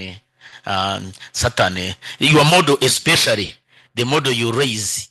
How do you unpack it very well so that the institutions, the church, can now make drastic reforms and changes in order to bring that transformation I saw you trying to bring out in your research? How practical are these recommendations? Brilliant as they seem to be, but vague when you read them. You do not They are very good because they emerge from your model. But we need some kind of clear the ambiguity so that particular people, particular institutions can act now, so that that transformation I have seen that is very good that you bring out in your work sees the day, the light of the day at some point, especially after our meeting, because it has brought a lot of information. So the practicability of these recommendations needs some a bit of adjustment in my opinion, and maybe and that makes that would make the work very, very, very, very interesting, and indeed it is very interesting. Otherwise, repeating what many people have already emphasized would not help anybody. I really want to thank you for the articulation, the response, the defense. So far, so good. And most of my work has been comments, except if you can respond to the questions that have emerged after reading your work. Thank you so much. Thank you. I think it's my first time when people raise questions, then you note them, then you answer them. It's really very interesting. I'm happy that you raised the question of version, and I want to confirm, Chair, that when I was writing about this, I took note of it on page 79 of my work, and I said, given the various existing translation, this is study use biblical text based on the English Standard Version. And I say for consistency, and so all textual references are from that version. So anyone interacting with my work will know that I'm using basically that version straight away. What did I observe? I like it. And one thing I want to say is when I was doing in-depth interviews, I observed how parents were revealing these children. So my observation was not on perception, it was entirely on participation. So have these parents come to church with children with disability, or they have left them home? My observation was limited on participation. So that one you can also observe. You can observe when people are parking cars in the car parking yard of the church. Do they come out with children with this, or when you actually know, like you talked about that revealing situation? So that one, you can observe it. They observe that this is not happening. And when they visited during a pastoral visit, they observed that this child has not been brought in public. So that's entirely my observation. You are my mentor in biblical teaching. So you know, documental analysis here, I really limited myself to the text to help me do the exegesis. So I don't have any other extra documents, but I also got some books on Bamasaaba Proverbs, which became a document I used for reference in that category. And so you raise about cluster sampling. What is silent about cluster sampling actually is purposive. Why? Because you make a choice of the clusters. Now in my study, the clusters were the sub-counties. So I purposively choose the sub-counties. So when you are computing using the formula suggested by Solving, a sample being n over 1 plus the exponential error, that's where now I cluster the group and calculate the probability of which number. So out of a 16 sub-counties, that formula helped me to get 12. And out of 20 households in every sub-county, that formula helped me to get like 15 households. So, but purposively entirely was for interviews and the qualitative discussions. And so, David, and how that come through. In my work, Chair, I've tried to give a good deliberation on the aspect of restoration. And the reason I give that extensive discussion is to allow us who come to read this text to see the restorative justice that David portrays. And when I'm approaching my text, and I'm happy that my senior leader who read my work independently is still seated here. When I was reading the text of 2 Samuel, I don't read it as a text on disability, but I read it as a narrative which has disability conversation.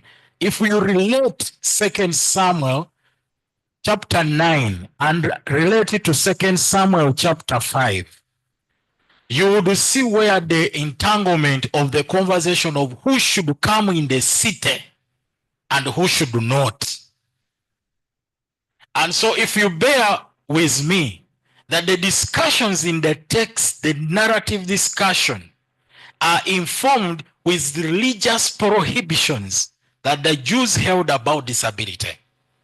If I come with that in my background, ladies and gentlemen, 2 Samuel 9 has lenses it can give us on restorative justice, on inclusion, and perception towards inclusion. And that's where I find the strength of choosing 2 Samuel 9. Hey, thank you very much, Reverend. Yeah, 1 minute. Just I'd forgotten about Dini Musamba. Sorry. I took note of traditional religious practices that are attributed to ancestral spirits. I want to confess with you, when I was interviewing one of the leaders of Dini Musamba, I actually didn't see it as a traditional religion. That's why in my work, when I'm engaging on Bamasaaba traditional religion, I entirely doesn't make a reference to Dini Musamba. I don't make a reference to that. But I acknowledge when I was situating Bamasaaba, in my discussion, I made a mention of Dini Musamba because they also exist as a religious group. Thank you, Chair. So they don't just exist as a religious group, but you know that the cohort of men circumcised in 1948 was actually named Bamasaaba, because that is when because that's when Dini Musamba got to Bugis. But that's a story for another day. Thank you very much and well done. I thank you. I thank the panelists for a fantastic job done. Let's clap for the panelists, please. And Simon, I think you can take a seat for a moment as I now get to receive questions from the audience, both physically present here and online. And in the interest of time, I'm going to say your question has to be really precise. If you turn into a panelist or another opponent, I will ask that the microphone is withdrawn because it's already coming to one. So by show of hands, I think let's begin with the online audience. I see Kuloba's hand up. So Kuloba, if you can unmute and ask your questions. Okay, so we shall have Clover and then we shall have Professor Sarah Sally online. Then we'll come here. Yeah, thank you very much. I hope you are hearing me. You're loud and clear. Thank you. And I take this opportunity to congratulate Reverend Masiga. My name is Kuloba Wabyanga and I'm calling from Chambogo University. Now, a question, I have about 2-3 questions to the Reverend.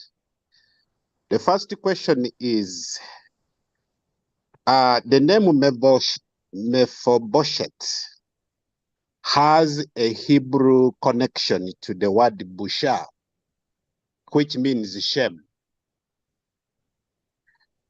Now, do you see that connection? And if so, how do you deal with the social construct of shame in the Old Testament and the Bamasaaba people? Dr. Christine brought in the aspect of a child who was hidden in the house. Was that out of shame? And how should the Bamasaaba, therefore,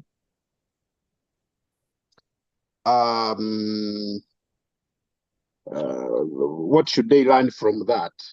And how should they deconstruct the Bamasaaba who refused to allow a disabled person to be an LC1? How should they deconstruct the problem of shame in their perception of disability or disability inclusiveness?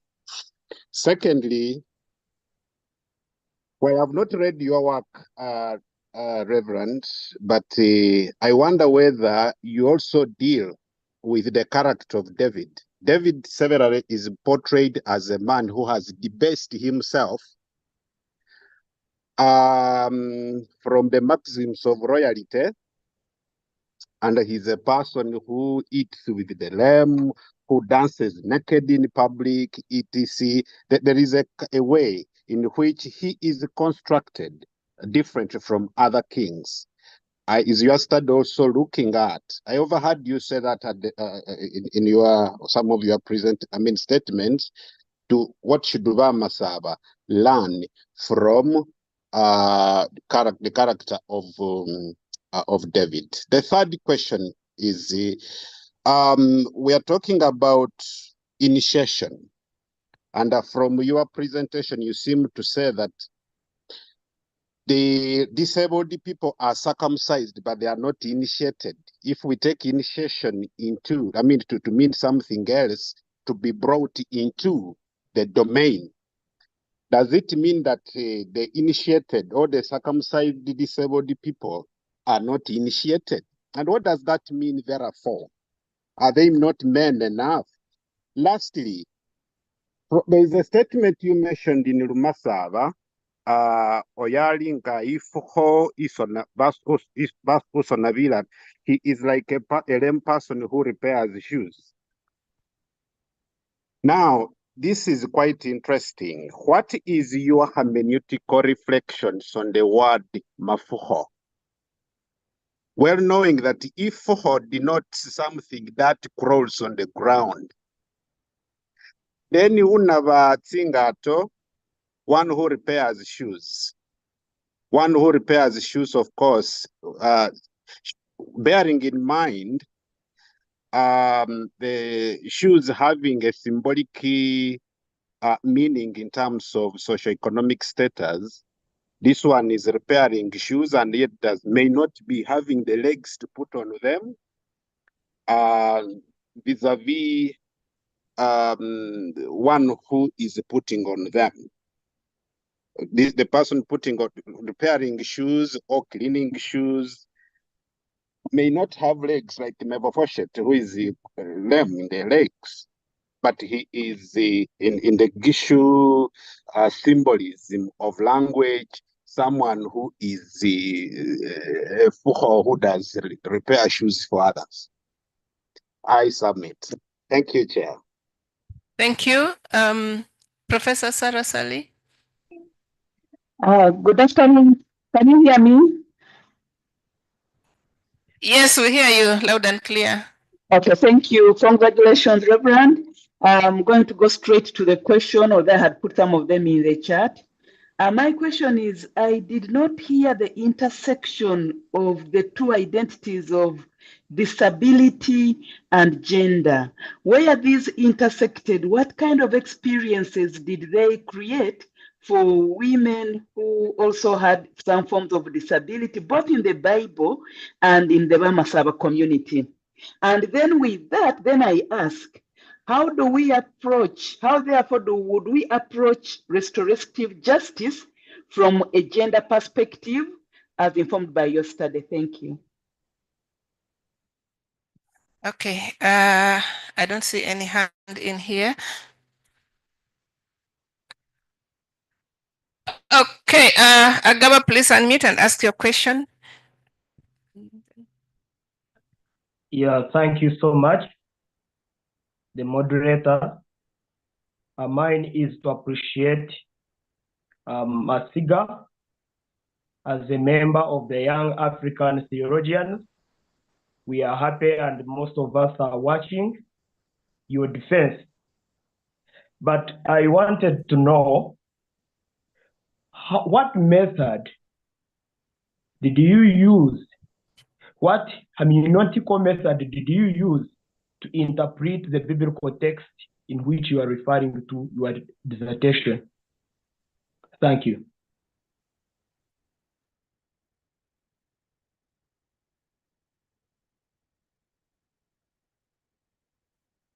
Okay, thank you. So we'll take some questions from here. Okay, thank you. I congratulate Mr. Reverend Masiga.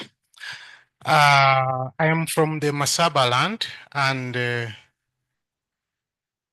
you took a study from Sironko, where I come from, and from Manafa.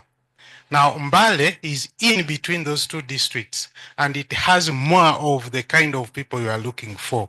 Why did you jump Mbale, the capital of Bamasaaba land, and then went to the other areas where the cases are fewer? And then when we come to the Bible, I just wanted you to note one thing at Acts chapter 13. You will read later, Acts chapter 13, verse 22. The Apostle Paul is commenting on David's actions that, actually I quote the words, I have found David, the son of Jesse, a man agreeable to my heart. He will do all the things I desire. Paul was quoting God's words. Now, in your study, it sounds like you would like the leaders to also have favor of such people. We're calling them disabled, but this room is saying we don't want that word. So are you also in that very line that the leaders should favor the disabled, or whatever we can call them? Now, for David, it's God who chose him. What about now? How are we going to have that done? Thank you.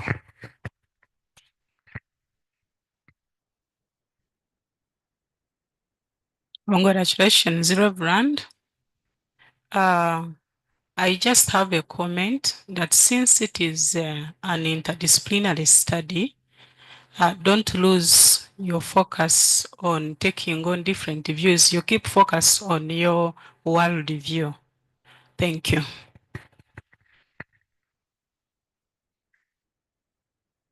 Yeah, can I go on?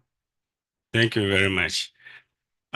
My brother, Reverend, let me take you a little back to Olympus, where you and I play a lot. Mine has to do with the conceptual clarification of the term disability from patriarchal society. And I think that is what is happening in Bamasaaba, right? It's a patriarchal society. So when you want to clarify the concept disability, whose clarification are you looking at? Because I think if it's left with our mothers, they will not probably hide their so-called disabled children in their households. Probably there may be this father influence that, no, this child should be here. Because when you go to the Spartan Agoge policy, where a child is born, they give the child to a chief priest and selected community leaders to examine the child. From onset, if they detect, as a patriarchal society, they detect that the child is born with any deformity, they just threw the baby away. They will say, we are not killing you. We are rescuing you first. They have two reasons: that the state will not spend on you because they think that you have less to contribute to society. And second, they don't want to they don't want you to suffer because you not get the necessary attention from society. So they did that to also avoid that kind of discrimination. So from onset, they just allow you to go back to the ancestors. So you see that patriarchy is having influence here. So if you could also consider how patriarchy comes in understanding the concept of disability. Thank you. Madam Chair, I would like to say congratulations, my young brother. My comment is about the contestation about the disability concept in the title and how my senior Dr. Makwa talked about the Bamasaaba and Abagisu. I'm asking only on behalf of us, the understudy, people who are still in this class where Masiga is leaving us. How much can we say the title is problematic? Because you always teach us that the title has to be that with some element. So I'm not asking Masiga, my young brother, to change that. But how are we going to allow such, like our titles to have that element in them? And how safe are we going to be? Thank you, Madam Chair.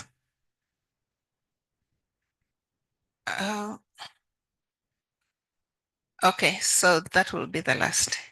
I hope. Anyone who wants to challenge me from this side? I was standing there, I didn't see any. Thank you, Chair. I have always maintained that we are always the last born, and I'm coming out as the last born. To Reverend Masiga, when you were talking, you said you have not found an answer to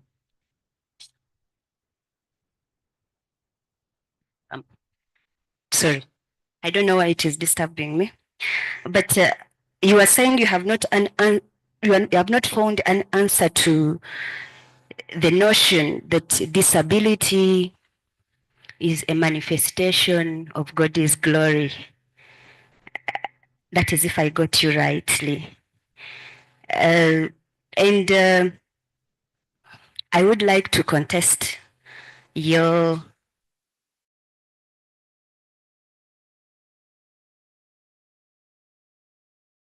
from my experience, at least, and drawing from my religion, for the Muslims, God says, whatever we see is a sign of his supremacy. And I remember one time I was, sorry to take you to, it is like a small one. I was moving one time in the park, old park, before they made, and I was complaining.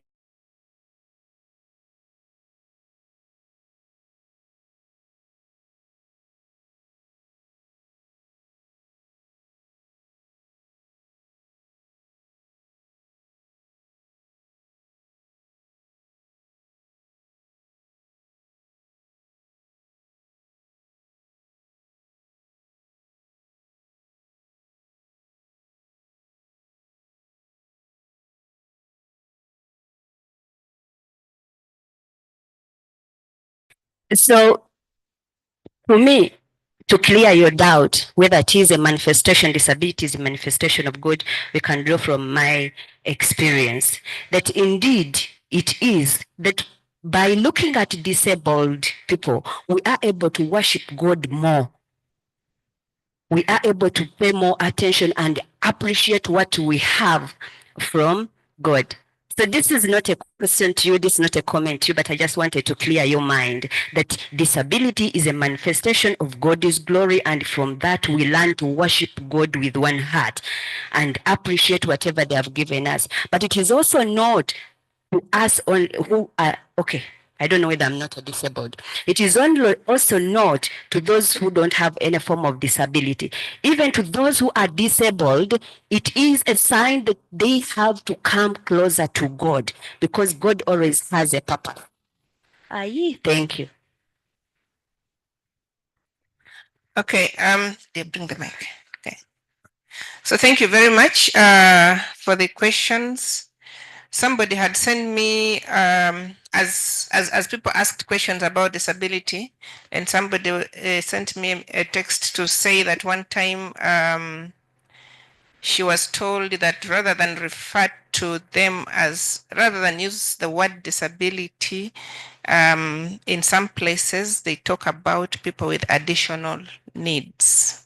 So I think all these concepts, as you know, people have shared, there's a lot of history, and I think there might be some very particular reasons why certain terms are taken on in given moments. So if you're talking about the social construction, I think you need to deconstruct that concept itself. But I also had one very small question. So you did say that you showed the example of the person around Namali who was physically disabled or handicapped, and that they got a very old man with a blunt knife to circumcise him, but not the regular surgeons that are circumcising the normal boys and all that. And my question is, why did you try to find out why why it was done that way? So I think Farouk, did you have the mic? Okay. All right. So you can respond to these questions. Thank you. I think that even if you see people online will hear you. They've seen you and they will not doubt that it is you speaking. I want to believe you've been standing for a very long time. Thank you. Wow. I think Dr. Clover, I appreciate that you could raise this comment. Dr. Clover is my teacher for Hebrew, and he taught me in my bachelor's and my master's. So when he raises this, I think he knows that I also did a good justice to talk about the name. So even in my work, there is where I've asked, who is Mephibosheth? I've said it and discussed the concept of shame, and brought in the conversation where when society has a standard for who is perfect, when society has a standard of who is perfect, then anyone who exists with bodily difference is attributed with shame. And that really comes out. And so I've asked that if society is to deconstruct shame, then it has to start with embracing a positive cultural perception about the essence of being human, and then the positive inclusive interpretation of disability. When I'm talking about the character of David, I've not gone so deep, Dr. Clover, about David, but I've highlighted about David as one who exemplifies for leaders what God intends for his people. And that's where the subject of restorative justice comes in from, and the perspective of restoration that leaders have to pick. So when I coin this together with what my elder Wandera mentioned, the favor that we hear about David is when Samuel wants to anoint a king to succeed Saul, David is first of all left out, then later brought, then is the one anointed to be a leader.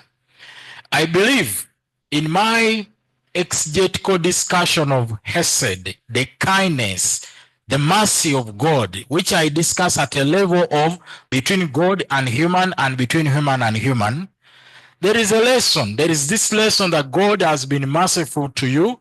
You should show the same mercy to others. So I have that lesson cutting through. Maybe, Chair, I think the intersection of gender and disability can be a proposed study, which I haven't tackled. And I think Professor Sarah, I acknowledge that. And when my final report is printed, I think it will come out. And so circumcision, why? I think, Chair, I will start with your question, then I talk about what Professor Kurova mentioned. The why is because they don't expect a surgeon who circumcises someone with a disability to circumcise another person who is the normal one. And the reason is that they would believe that there is a transmission of a curse. Yeah, there was a transmission of a curse. So are they initiated? Yes, of course they are circumcised. But we say they may not feel satisfied because Bamasaaba know that the colleagues I'm getting circumcised with are called Bama coach. Now, when you go in Mbala and ask someone with disability who is their Bama coach, they may not find one. And it is because of that association that does not come because they circumcise some of them secretly. And so I think since for us we do it publicly and you even have Bama coach, someone lacking Bama coach and having it done secretly, it raises an issue with the way the research is performed. I think Agaba, I can be straight on hermeneutical method. I think I mentioned in my work, historical critical method as a method of hermeneutics. I mentioned that. I always call my brother Areopagus, and because we always have conversations when I was in Athens and we were discussing this. I didn't pay more attention to the patriarchal worldview, but I discovered something interesting. You are behind me, that's why I'm standing. I discovered something interesting that men never attributed themselves with children who are having a disability. Even in my study, I bring out that problem and discuss about how, even in marriage, they would send a group of representatives to first search about the family where someone is coming from before they allow marriage. So if something happened in that community with anybody's disability and they traced it, they wouldn't allow that marriage to take place. So I may not have made a very heavy sound about patriarchy, but I've acknowledged that in my work that those conversations happen. Many parents who are the women who shared the dismay about this experience show that when they give birth to a child with disability, their husbands abandoned them. They left. So already that has that patriarchal worldview. I didn't really see it that way, but I appreciate the comment. And I think when Dr. Marco was mentioning about the Bamasaaba and Bagisu, I acknowledge that in situating this in the background, probably I have to bring what I shared the other side to quickly come early, and which was a plus. For me, I look at a title as a representation of variables that are majorly studied in my work. So that's how I really limited to that. Is it for God's glory? Of course, depending on where you stand, that also comes in. There is one statement I want to make. There is a lot of symbolism that comes with how we look at disability, spirituality, religiosity, and all those interpretations. When you meet someone, what's your first perception? Do you look at them first as human, or you look at them as outcast? So if you base on that, you cannot really quickly and say somebody, you are an outcast for God's glory. It would sound a little complicated. Chair, I appreciate that the audience would engage with me on my work to make a little more clarification, and I will submit. Okay, thank you very much. Thank you very much, Simon. I just want to make a small comment and bring this to an end for now. I think the idea of the people with the people with physical disability, whether they actually go through Embalu or it is just circumcision. Because Embalu and circumcision are two different things. And yes, because if you can go to hospital and that will be circumcision, it will not be Embalu because you will not have gone through the rituals. The cutting is just one bit of a long process. And so I think the question that was being raised about this is that then it means that those with disability don't go through the rest of the rituals. And I think that was the point. So thank you very much, everybody. And thank you, the online audience, for all your comments. This is recorded. Reverend is going to have time to read through all of them. I wish I could read every comment, but we really don't have time for that. But we appreciate your comments very, very much. So it's at this point now when I ask the team around the table that came in with me to step out and let you guys stretch a bit.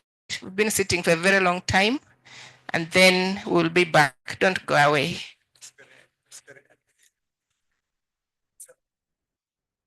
Oh, somebody's going to be passing around a questionnaire.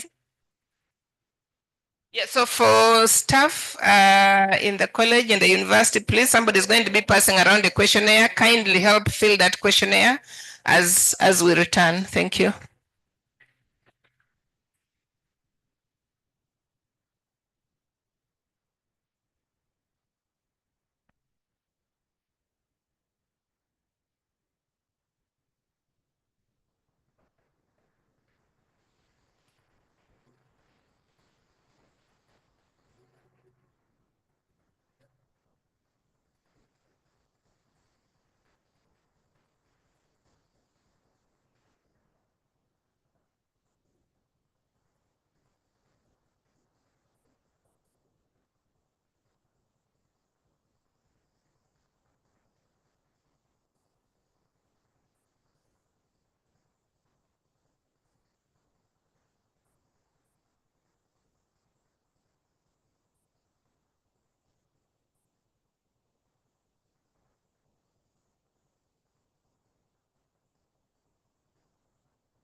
Okay, good afternoon.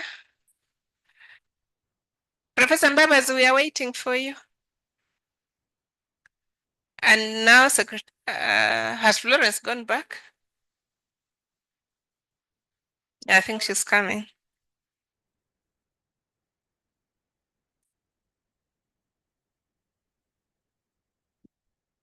So I think it is that moment when the Vagole leave the audience and then they come back in a changing dress. But today it's the changing shirt.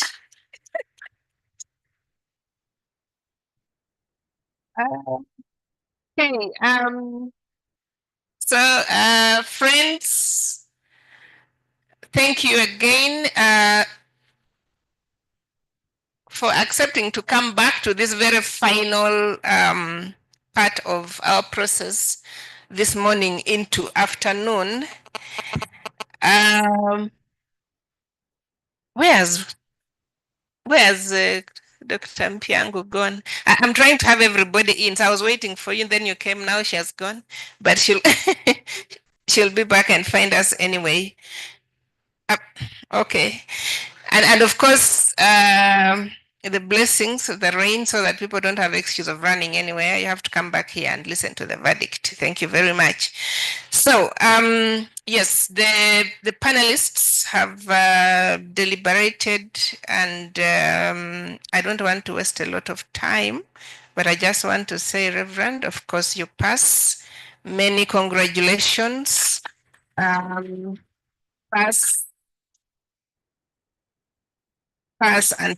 very well. The panel was all impressed by your knowledge of the subject and your use of, I think that was probably the technical language and a bit of Hebrew and all that. It got some of us completely off guard, so we couldn't say anything. Well, like, he knows his thing.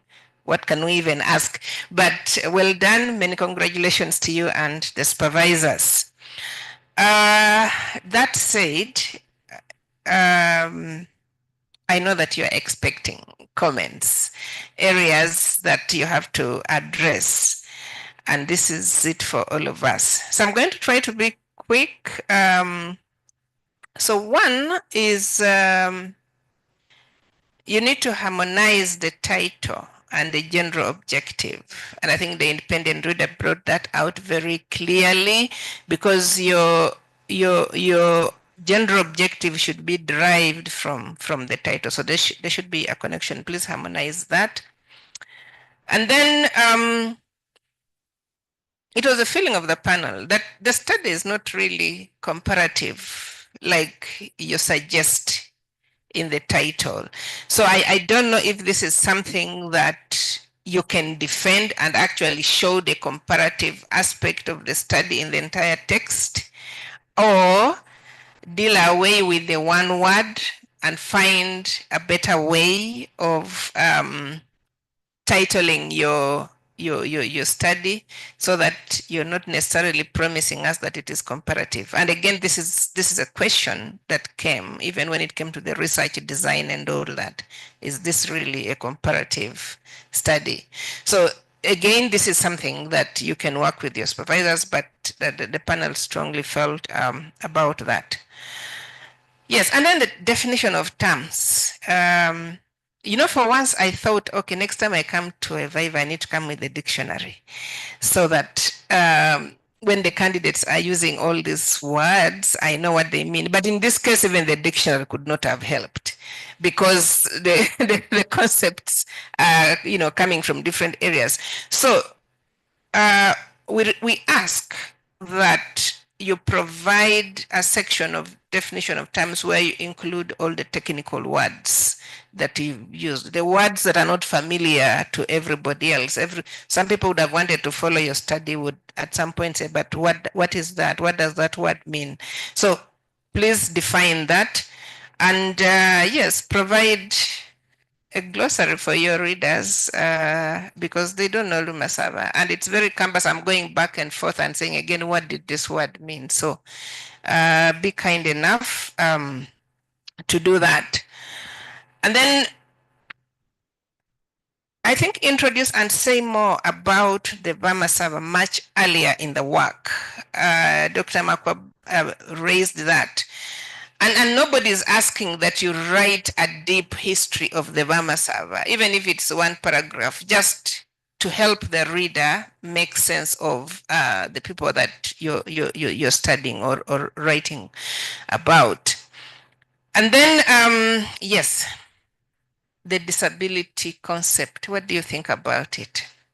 I'm not asking you to respond, but I think that you need to unpack this concept to help the readers understand how you use this concept, because you saw that there were so many questions again arising because of that.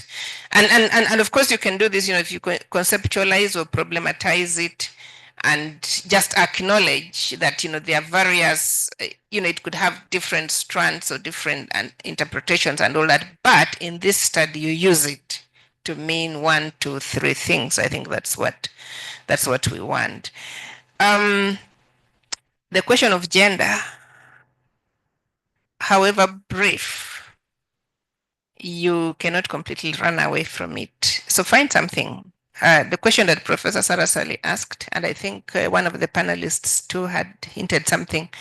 So however brief it is, I think that, and you did mention it yourself, there's someone who said when you have children, all the good children are yours, but if there's one children with a problem, then that is a child of the mother. So I hope that you can be able to capture that, even if you say it on a page or in a paragraph, but bring it. And you could show that again, that is not your focus, that is not your emphasis, but there is this one thing that you cannot go without mentioning.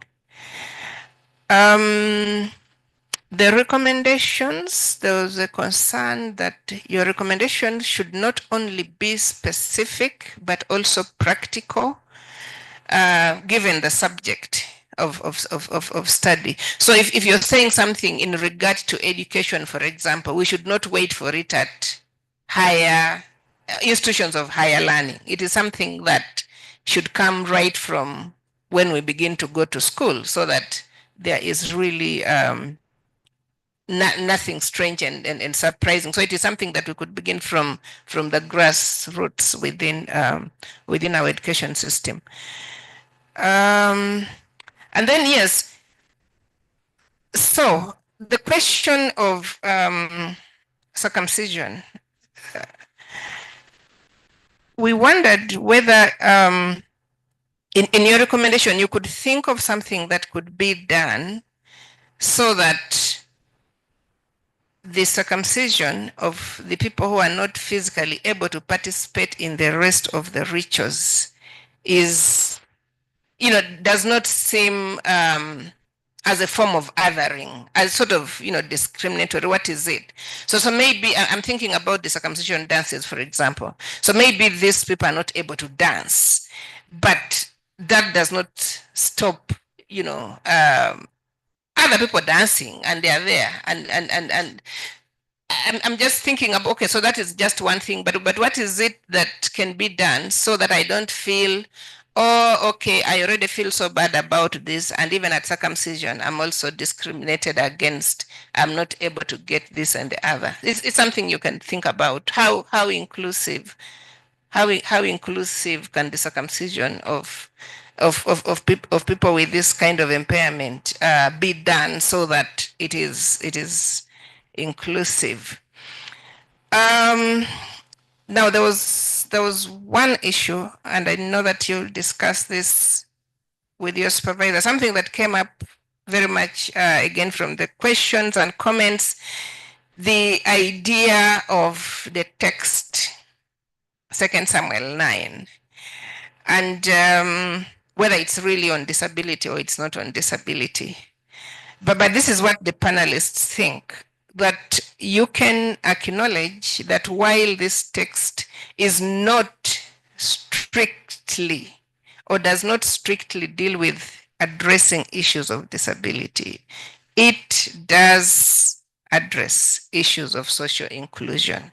And so if you say that, you make it clear, and you also avoid a situation where people will say, but this is he's giving this text his own interpretation and he's imposing it on this, when actually that is not the case. So you could be able to play around with words that way, so that you have a justification of why this particular text and not any other in the Bible. And lastly, a footnote.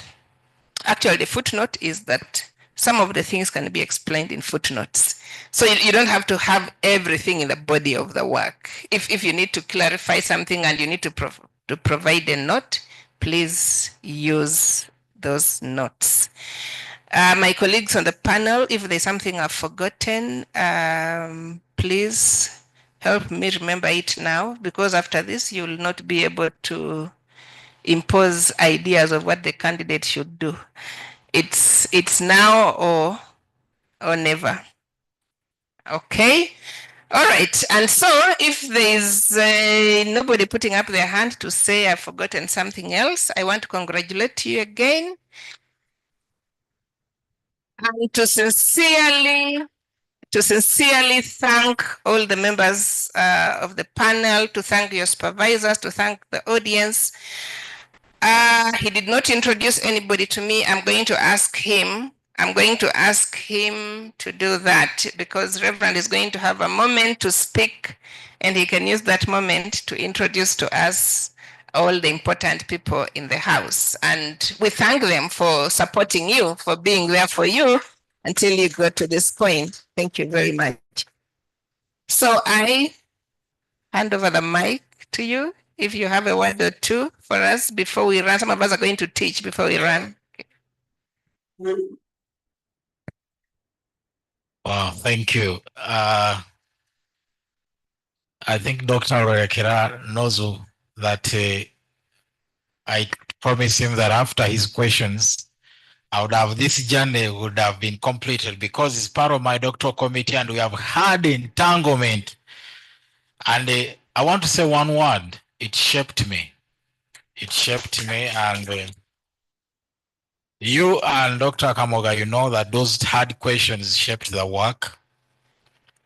I think as a man of few words, Dean knows that I don't say many things, but I want to make, I think, 4 things. I've done work and you really confirmed very, very good work. And it's not that I'm bright, but behind me and in front of me is my supervisors, who are very intelligent ladies, Professor Helen, Nambalirwa, Nkabala, and Professor Veneranda, Mbabazi.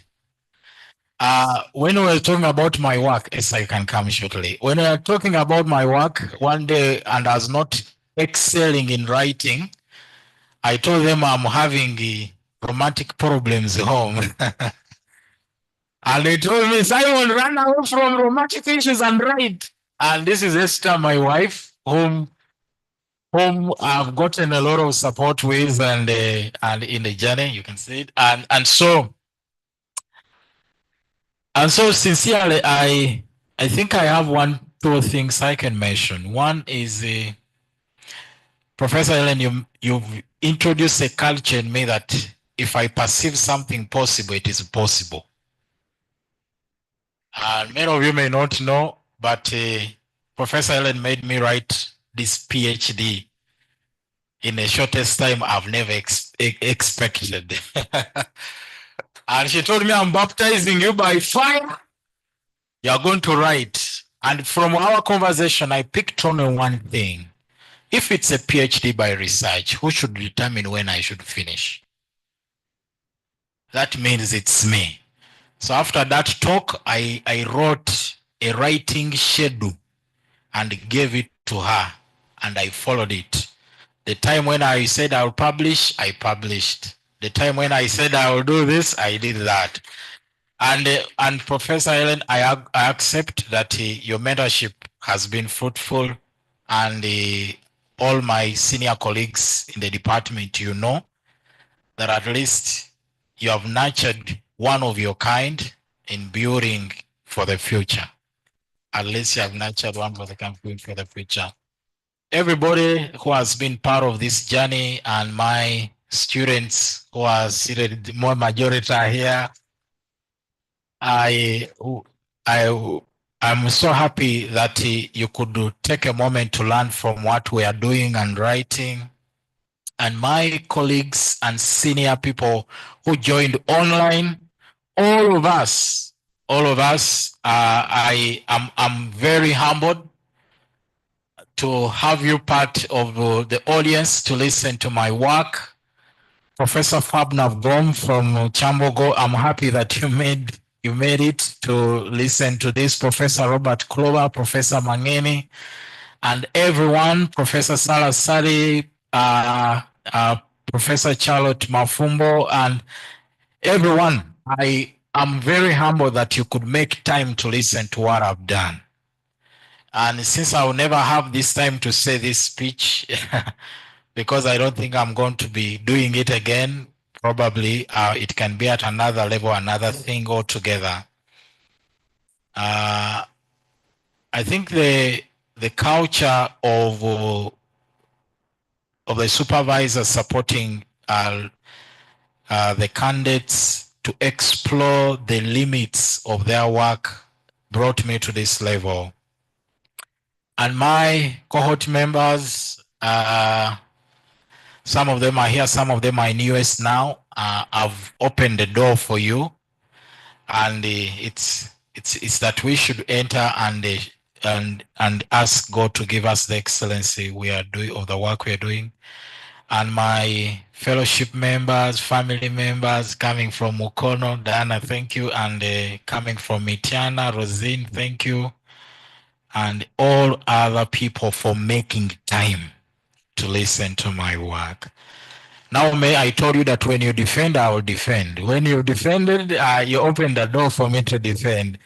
And Dr. Pamela Hanakwa, my dean, and Florence, my registrar, I'm happy that you worked tirelessly to have my work examined and to have my work ready for defense.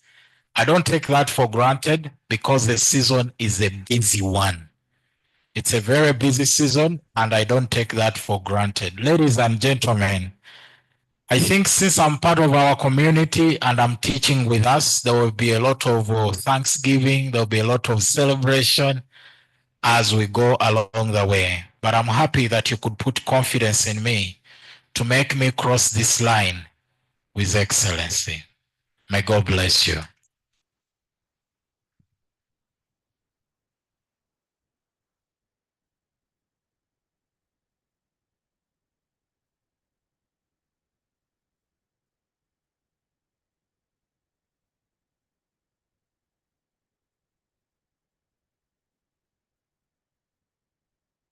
I thought with the Reverend's prayer that you gave us an opening prayer, you haven't given us a closing prayer. We demanded closing prayers as we dissolve this congregation.